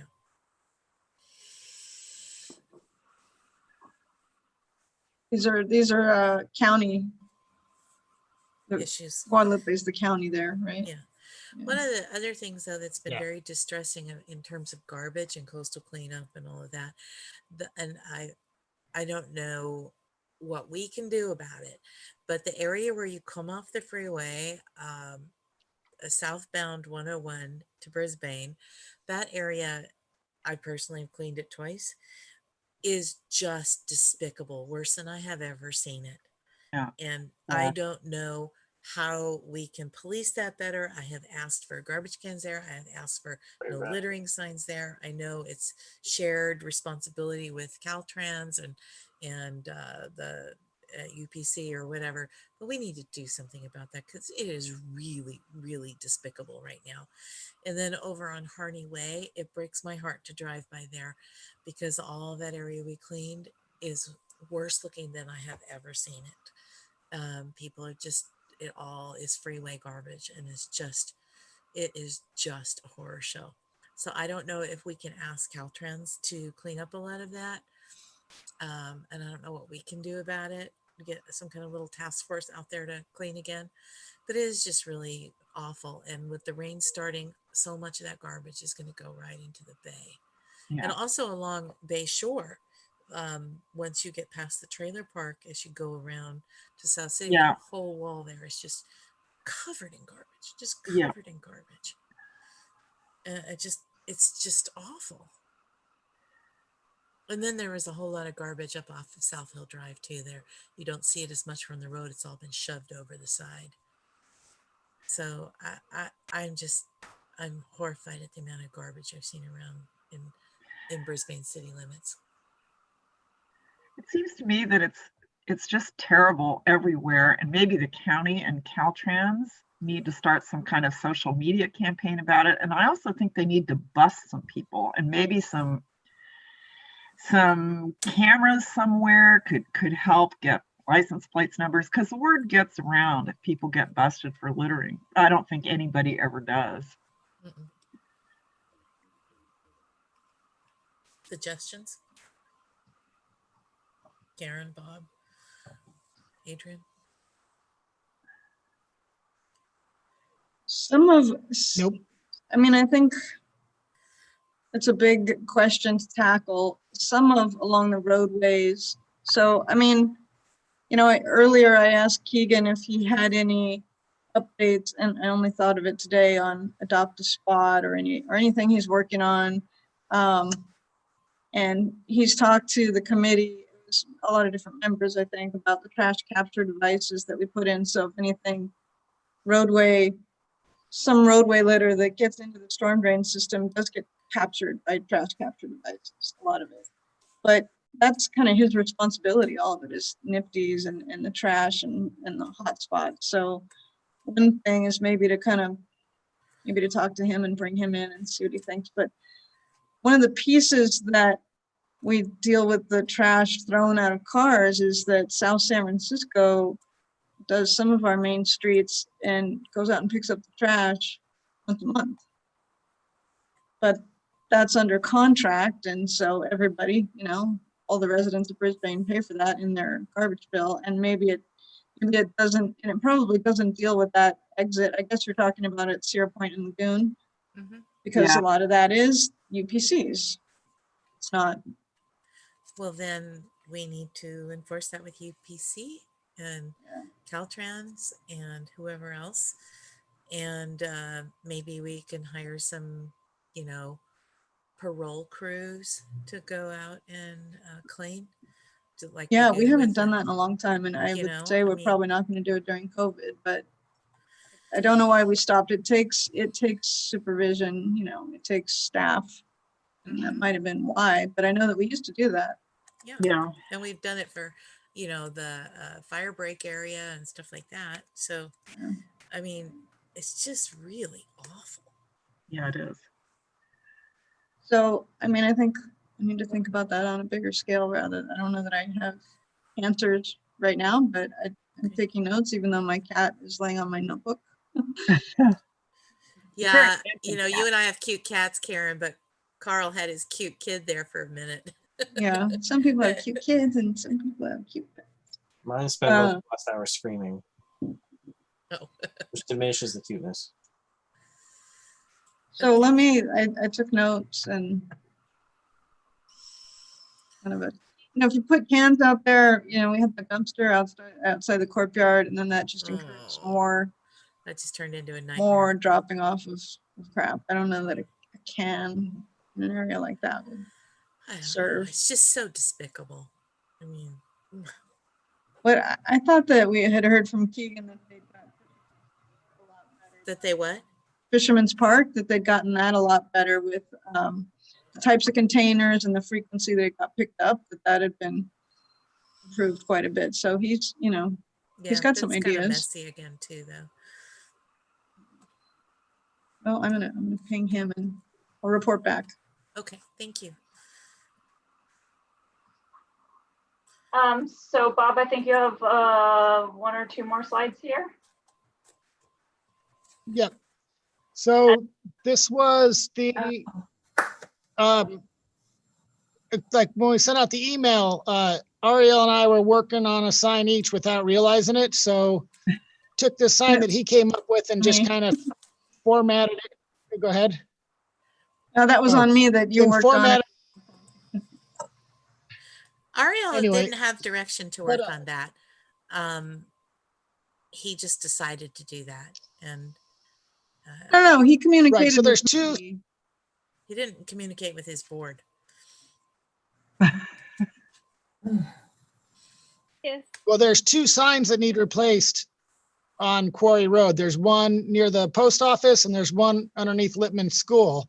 So it was a happy accident then, because both of those signs need replaced, and it kind of doesn't make sense to replace them with the same sign. So now we have a sign for each location. So great. That's going to work out well. Yeah. And the signs that were up there were actually the same sign. And they're both damaged in different ways. One was the paper one that looks terrible, and the other one was the aluminum one that someone took a hatchet to or something. And I went out there a couple years ago at your direction and scraped the graffiti off, but there's still some big, I think since I've been out there, someone hit it with an axe or something. So they both need replaced, and now they'll both get replaced. When will that happen? Soon. Okay. You were waiting to out this to the committee and make sure nobody said, oh, I asked for these signs and I don't like this, and now we can order them, right? Well, I Yeah, can't really yeah, read so- what's on it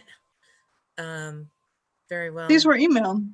Yeah, I saw the email. So those Yeah. are the final versions, or You saw the content in the email, yes. And this says Quarry Road local history on top. okay. And the other sign is On the next slide. okay. The one that was emailed. Can you send those one more time, Bob? Just What happened? the final versions of them so that Sorry. we can review them again. I want to make sure they're really legible.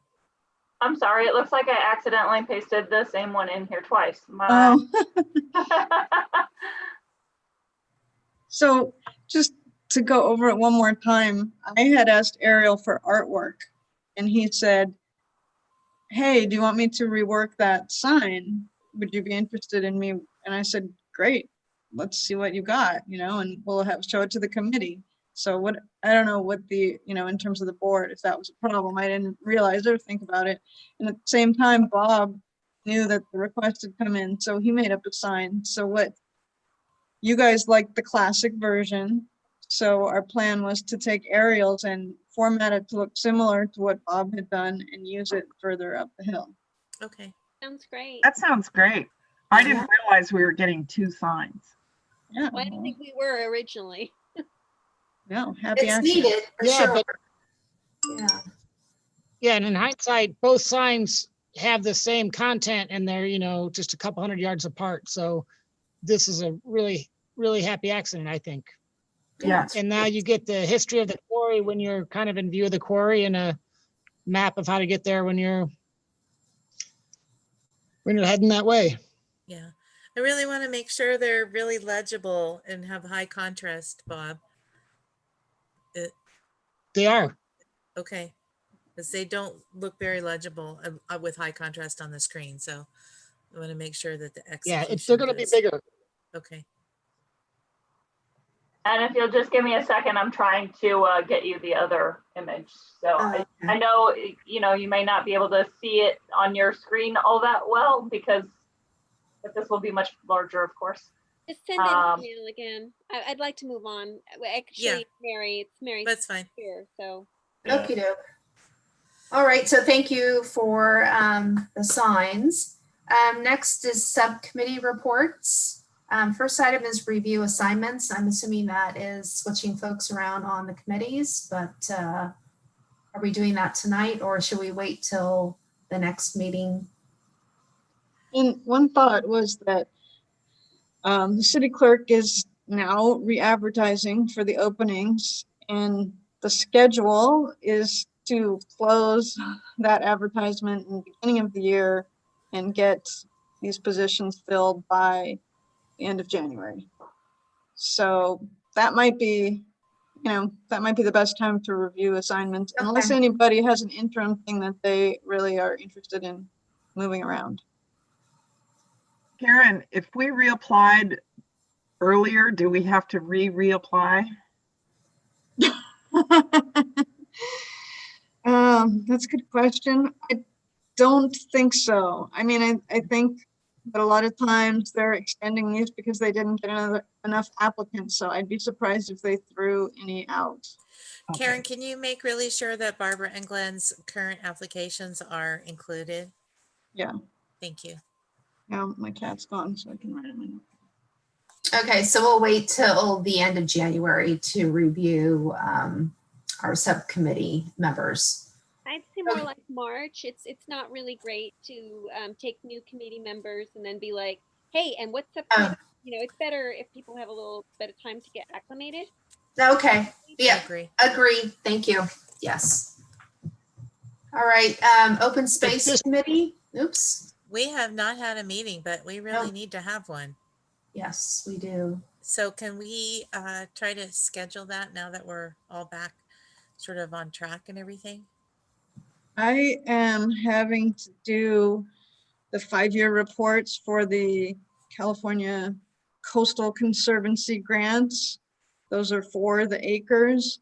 And those got forwarded from Clay. Different staff people had handled those in the past, and Fred Smith had handled that. And he's kind of, you know, even after he retired, he stepped away or after he retired, he was still participating in that program a bit. Now he's kind of stepped away.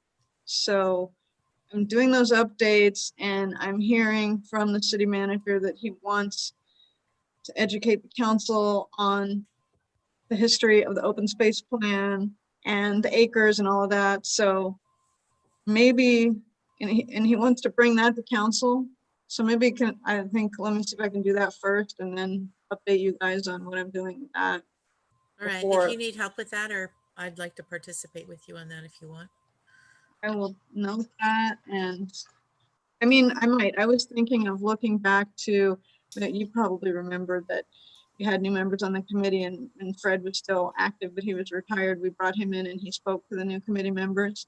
I was thinking if I can find that video, that might be, you know, at least a great starting point. So Yeah. So And then when is also the, remember that Ray Miller came and spoke to us about it just last year as well. he didn't So- like explain the whole, what it was and how it had functioned. He did, though. explained He- quite a bit. That's Yeah. true. That's true. I'm remembering now. Would it make sense for open space to review all that before you go to council? Right? Yeah, they can. I am still figuring out I'm just supposed to report back on, like, how we acquired the properties, what are those grants, are those grants still out there? And then we're gonna figure out how to present it to council. But yeah, I'll definitely loop you guys in so that you're not hearing Yeah. about it after the That's fact. why we're here. I mean, this is the one thing that drives me nuts. That's why you have an open space and ecology committee, is to advise, right? I don't want to hear Yeah, about. yeah, but I mean, fact. I'm not trying to keep you out, but it isn't to take any action. It's just to educate them about the fact that we even have an open space plan and that we have open space. Okay, all right. Just But who wanted to- knows? Who knows? Maybe they want to be more active about, Yeah. you know, going after different grants or funding it, or I don't know. I hope so. Okay. All right, so, okay, that's, okay, open space. Climate action plan? We haven't met recently, but I think that we should meet again. Maybe next month, maybe after the first of the year, to talk about ratcheting up ambition, as the climate wonks say.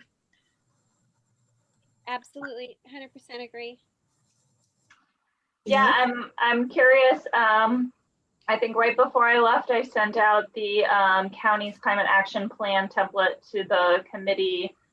So I'll be curious to see if anybody had a chance to look at that and had any thoughts on that. I feel like I'm still a little bit underwater. 3 months of stuff to catch up on is a lot, but I can send out something to see if we can get something scheduled in December sometime. Probably would make sense. December or January. I think January is soon enough, but Okay. Yeah, I mean, that's fine with me if you feel like that's soon enough. That would give me a little bit of breathing room, and we can hit the ground running in 2021. is that okay with you, Barbara and Ross? Sure. Yeah. Okey doke. Events, given COVID, this has not happened. However, we did kind of substitute the recycle contest in lieu of that. And so we understand that we'll hear more about the winners by the end of the month. And we might have a planting day. And we might have a planting day. Okay, education and outreach, library, just waiting for that to open so we can hopefully get a display. I'm not sure, I can't remember the woman's name now, who manages that, but I can follow up on that. Invasive species. Can I, before we move on to education, well, this is kind of in between education and outreach and invasive species. I just wanted to note, I forgot to include in my staff reports, Michelle, I believe, had asked about having the recent Ivy article that was in the Star posted on the website, and we did get that up last week. Okay, great. Thank you. And Thanks. Yeah, Barbara. two things. I think I volunteered for the Invasive Species Committee, and I'm supposed to write an article on French broom and why it's a fire hazard, which I haven't done yet, but I will get to it. Okay, and could you add Glenn's name to that sheet here? I was just going to ask who's up next, and it seems it's Glenn, so I'll be after Glenn. Okay. Okay, dark skies ordinance, any updates? So we could have been on the agenda tonight if I had remembered to email Mary and ask to be put on the agenda. So Mary, can we be on next month's agenda? Yeah, we've been dragging our feet a little too long, I think. Okay. It's everybody's been a little distracted and everything's been a little slow and disconnected with COVID, and but we could have been ready this month, and I just it was on me. I forgot to ask for it to be on the agenda, so we'll definitely be ready next month. There So was a 2-day. Out of curiosity, is it a more involved than just providing an update now? Are you wanting to actually go through a draft proposed ordinance, or?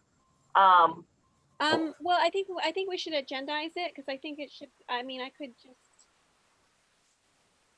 A lot of water's gone under that bridge, and I don't. I guess we could kind of pick it apart about why we did some of the things we did, but it seems to me like it might be more beneficial if it went out and people could read it. Okay, so you have a draft that you want to share and discuss. Okay. Yeah, I guess, Ross. So, Yeah, we haven't discussed that particular question. Ross, Carl, do you have? I agree with that. If you guys can hear me, I think it's probably too long, I guess, to go through kind of the whole thing here as a group. But I think as a pre-read, and so, you know, for the rest of the committee members to be prepared to provide some comments, I think that would be good. But that's, I guess, up to the subcommittee to distribute the draft, which I think is close, but just not exactly. I think still we've got some comments in there, and we're still trying to condense some things. So. I mean, I think it's close enough. We could kick it out to I think you've done good, and we can kick it out to the committee in the next week or so, or whenever, to Adrian, send that out. Ross, you have an opinion? No, I think if we want to circulate it, we can. I did kind of agree with Carl's earlier comment. I think it was an email thread that we probably do need to trim it a bit, but it should be fine to get it circulated now. Okay. So do you want to just send that to me for distribution? Okay, next item is the Crocker Trail Master Plan. Also known as the Guadalupe Trail. Yes, the Guadalupe Trail. Yes, we should. Yeah, Guadalupe Trail Master Plan. So we did have a virtual survey that happened in October, right? And I think it had a pretty good attendance. I think there was 40 plus folks online, where the contractor, RRM, the landscape architects, just asked a lot of different questions about Quarry Trail. You know, what do you like about the trail? What don't you like about the trail?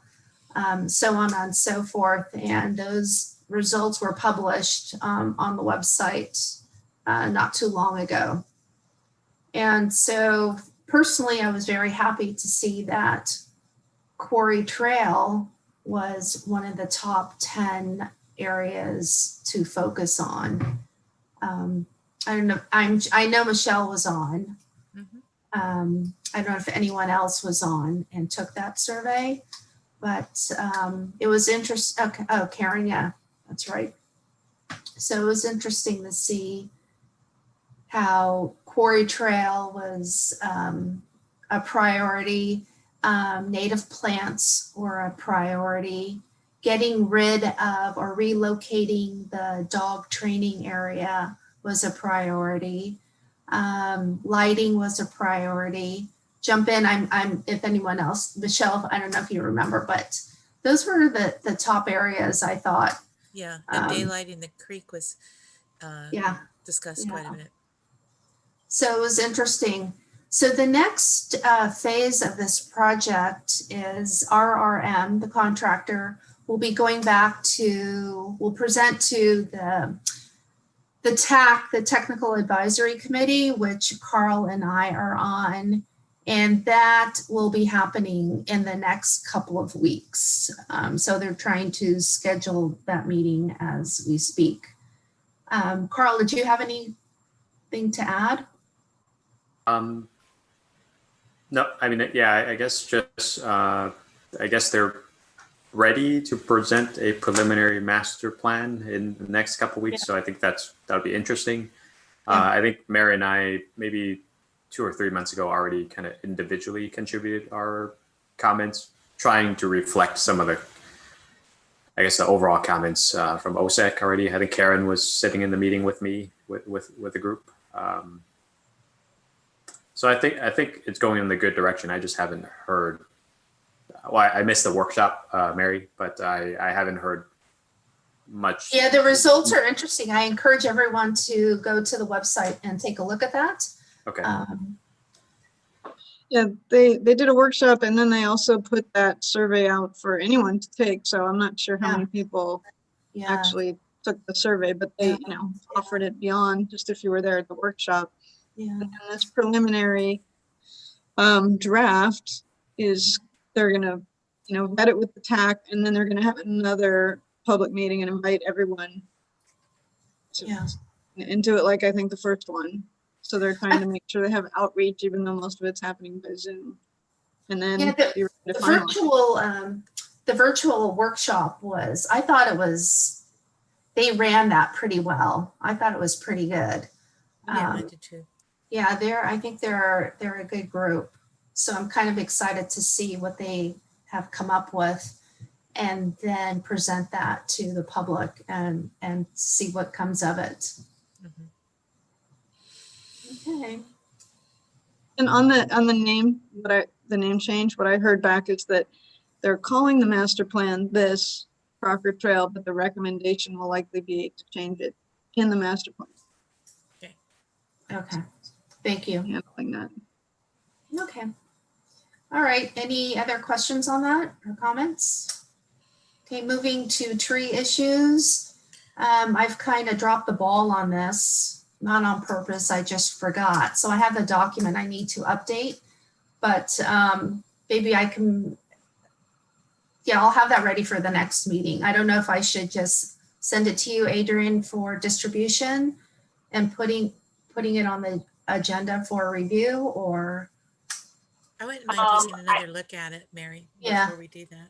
Yeah, okay. I think so. And I would also not be sure if you want to have two ordinance review kind of agenda items on the same meeting. I think that could be quite a long meeting, probably. It's not an ordinance, but it's we'd had one meeting and then people had commented individually. So I put the comments all in one Google Doc and sent it back out. But that was like September. Yeah, that was a while back. Yeah. So it's more like July. It'll be August. Let's be fair. So all right. Yeah. So if everybody wants to take another look, that's so there's fine. couple of tree issues though that are kind of I just want to bring up, and one is that the council is looking at the change in the grading ordinance and who is responsible, and whether the planning commission gets to oversee that or not. And it's also revolves around tree issues. So I would really recommend that we pay very close attention to this, because I'm not happy about this being taken away from the planning commission. Certain issues about street trees and grading permits and et cetera, et cetera. And so I think they postponed it until Colleen is seated on the council. So just pay attention. And the other thing on tree issues is our poor, sad new Christmas tree.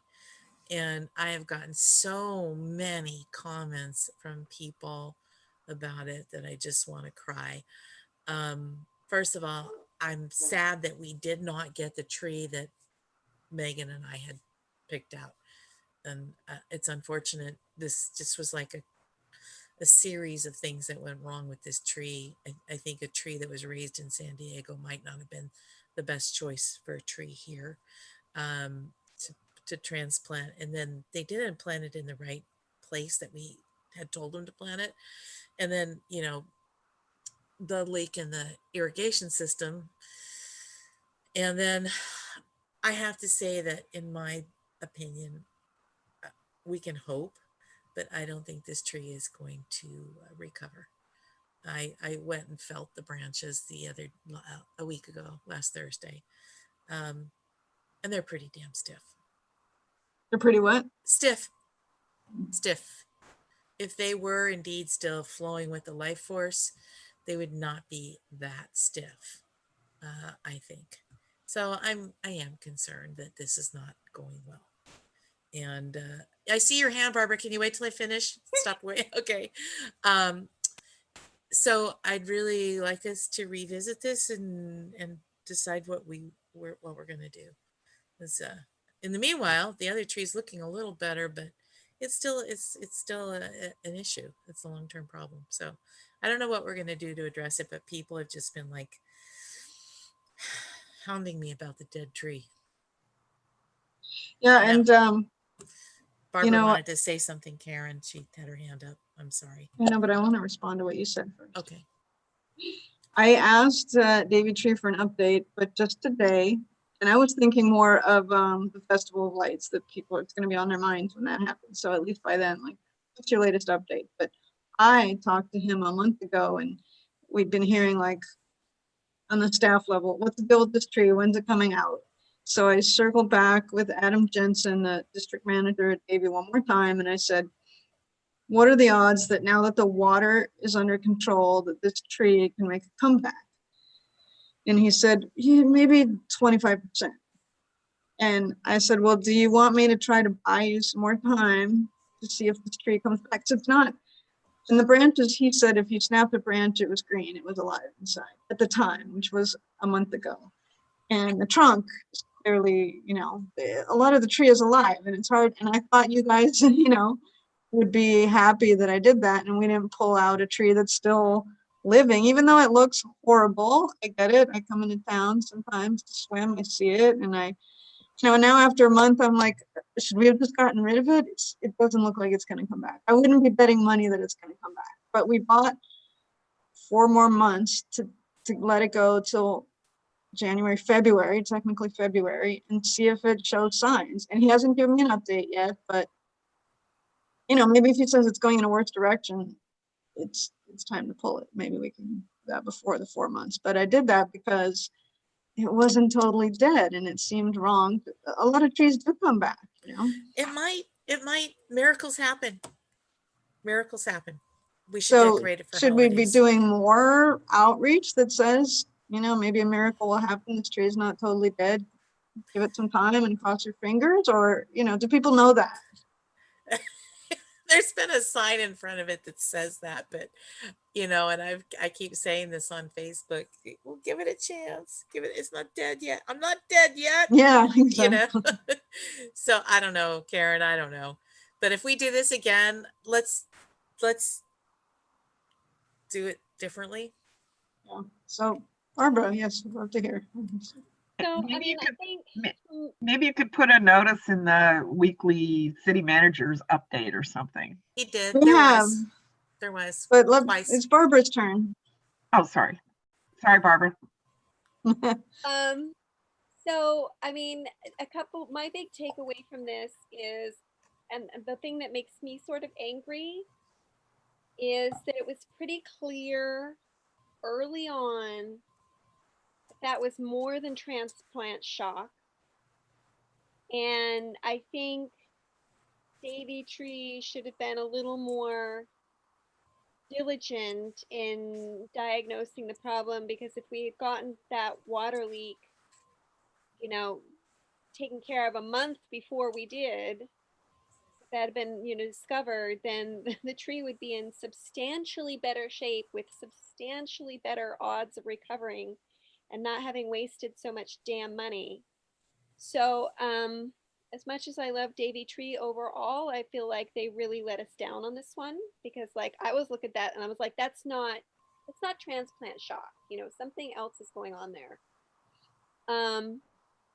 100%, we agree. And, you know, maybe a little bit we've had, and I don't want to disparage staff that works at Davy Tree, but we've had amazing district managers. We had one that I guess lived in town for most of the time that I worked in Brisbane. That was great.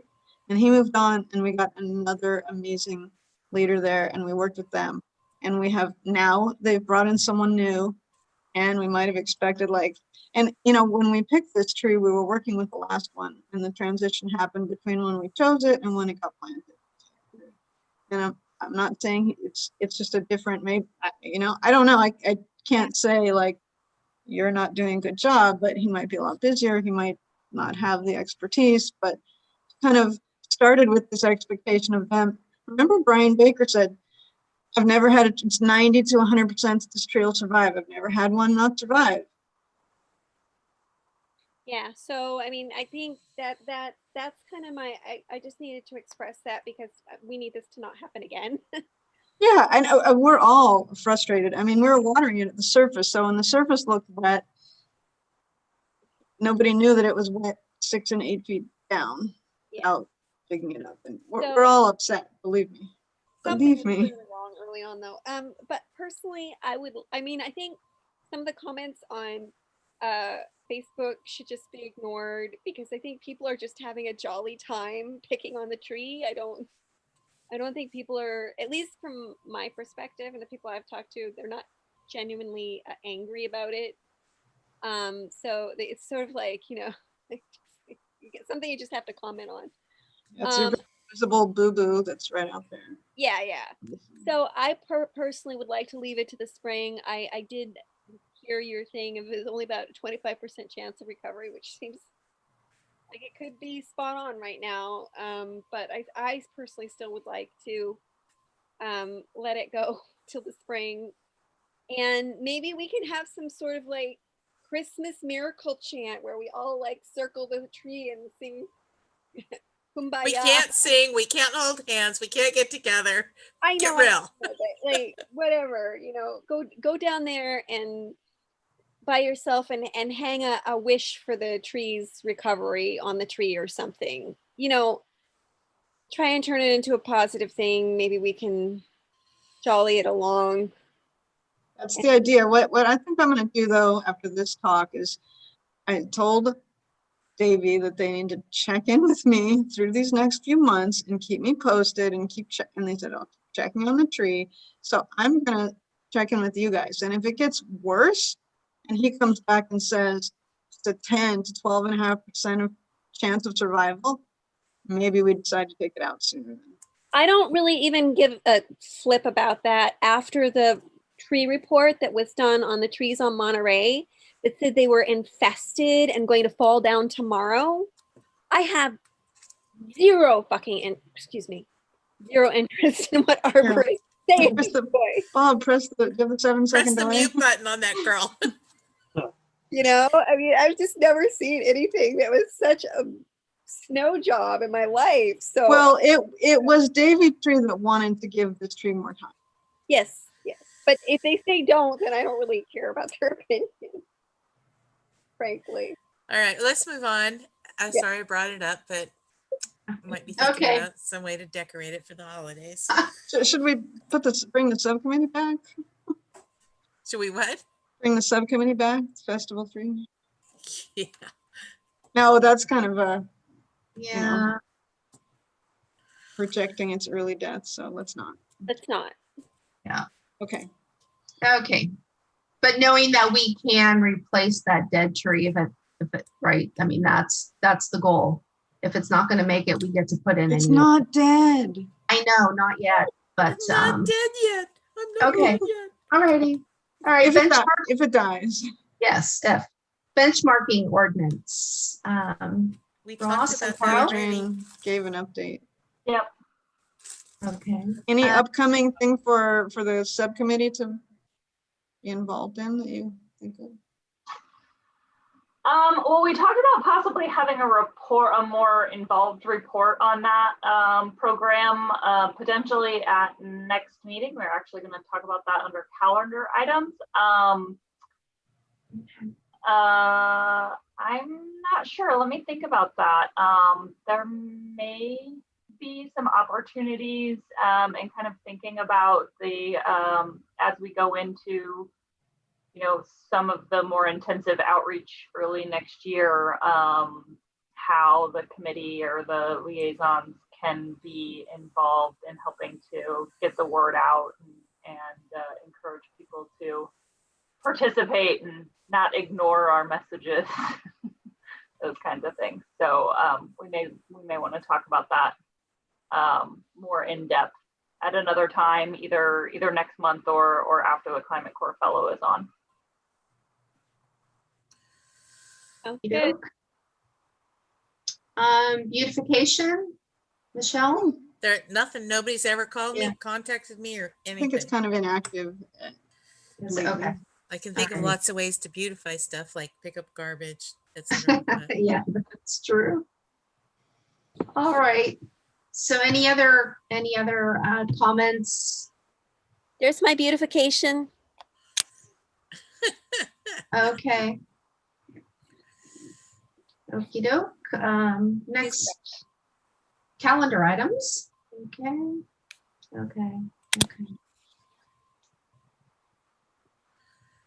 So next month I will actually update this so it's more forward looking. I'm sorry I didn't get a chance to do that. So you're still just looking at 20, but I will do that. It sounds like we're leaning towards, if a planting day is going to happen, it would be January. So I will update that, and then also oh gosh, I meant to make another make another update here.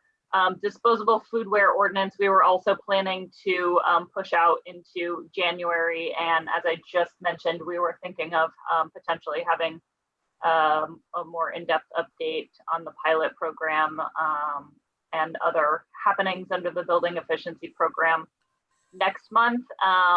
With the dark skies ordinance, we can think about whether we want to try to do both of those or if we want to just focus on the dark skies.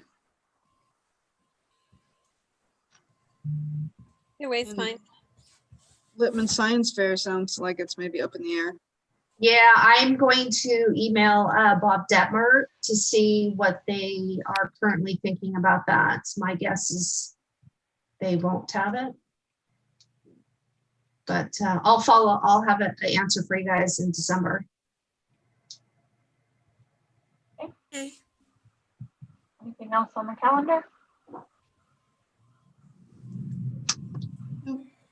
No, Oh, not at this Adrian, time. be sure and for the 2021 calendar, put the recycled arts and crafts contest. Yeah. Do we like fall? Do it a little sooner, maybe in the summer? I definitely do it sooner, and just in case a miracle happens and we get to have a day in the park, I'd love to have it ready for that. So move it up a little. Yeah.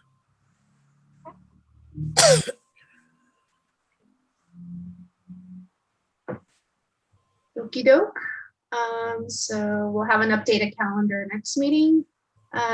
Chair and member matters, anything? I think we've pretty much said our piece for this evening, I believe. Okie doke. Okay, next meeting is December 16th. Okie doke. All righty. I move to adjourn. Again, Thank you all. take care, everyone. Thank you. Everybody. See you Adrian, later. we're glad you're back. Yes. Especially Karen and Bob are glad you're back. We are. We're Okay. glad to be. And I just want to say that I did update the webpage earlier. So Barbara, you're on the OSEC page Thank you. and Meg's no longer on it. Thank you. You're welcome. Thank you. Have a great Thanksgiving, and everyone, please stay Yes. safe. Wear your masks. Still getting emails. You. Bye, everyone. Bye. Bye. Bye. Bye.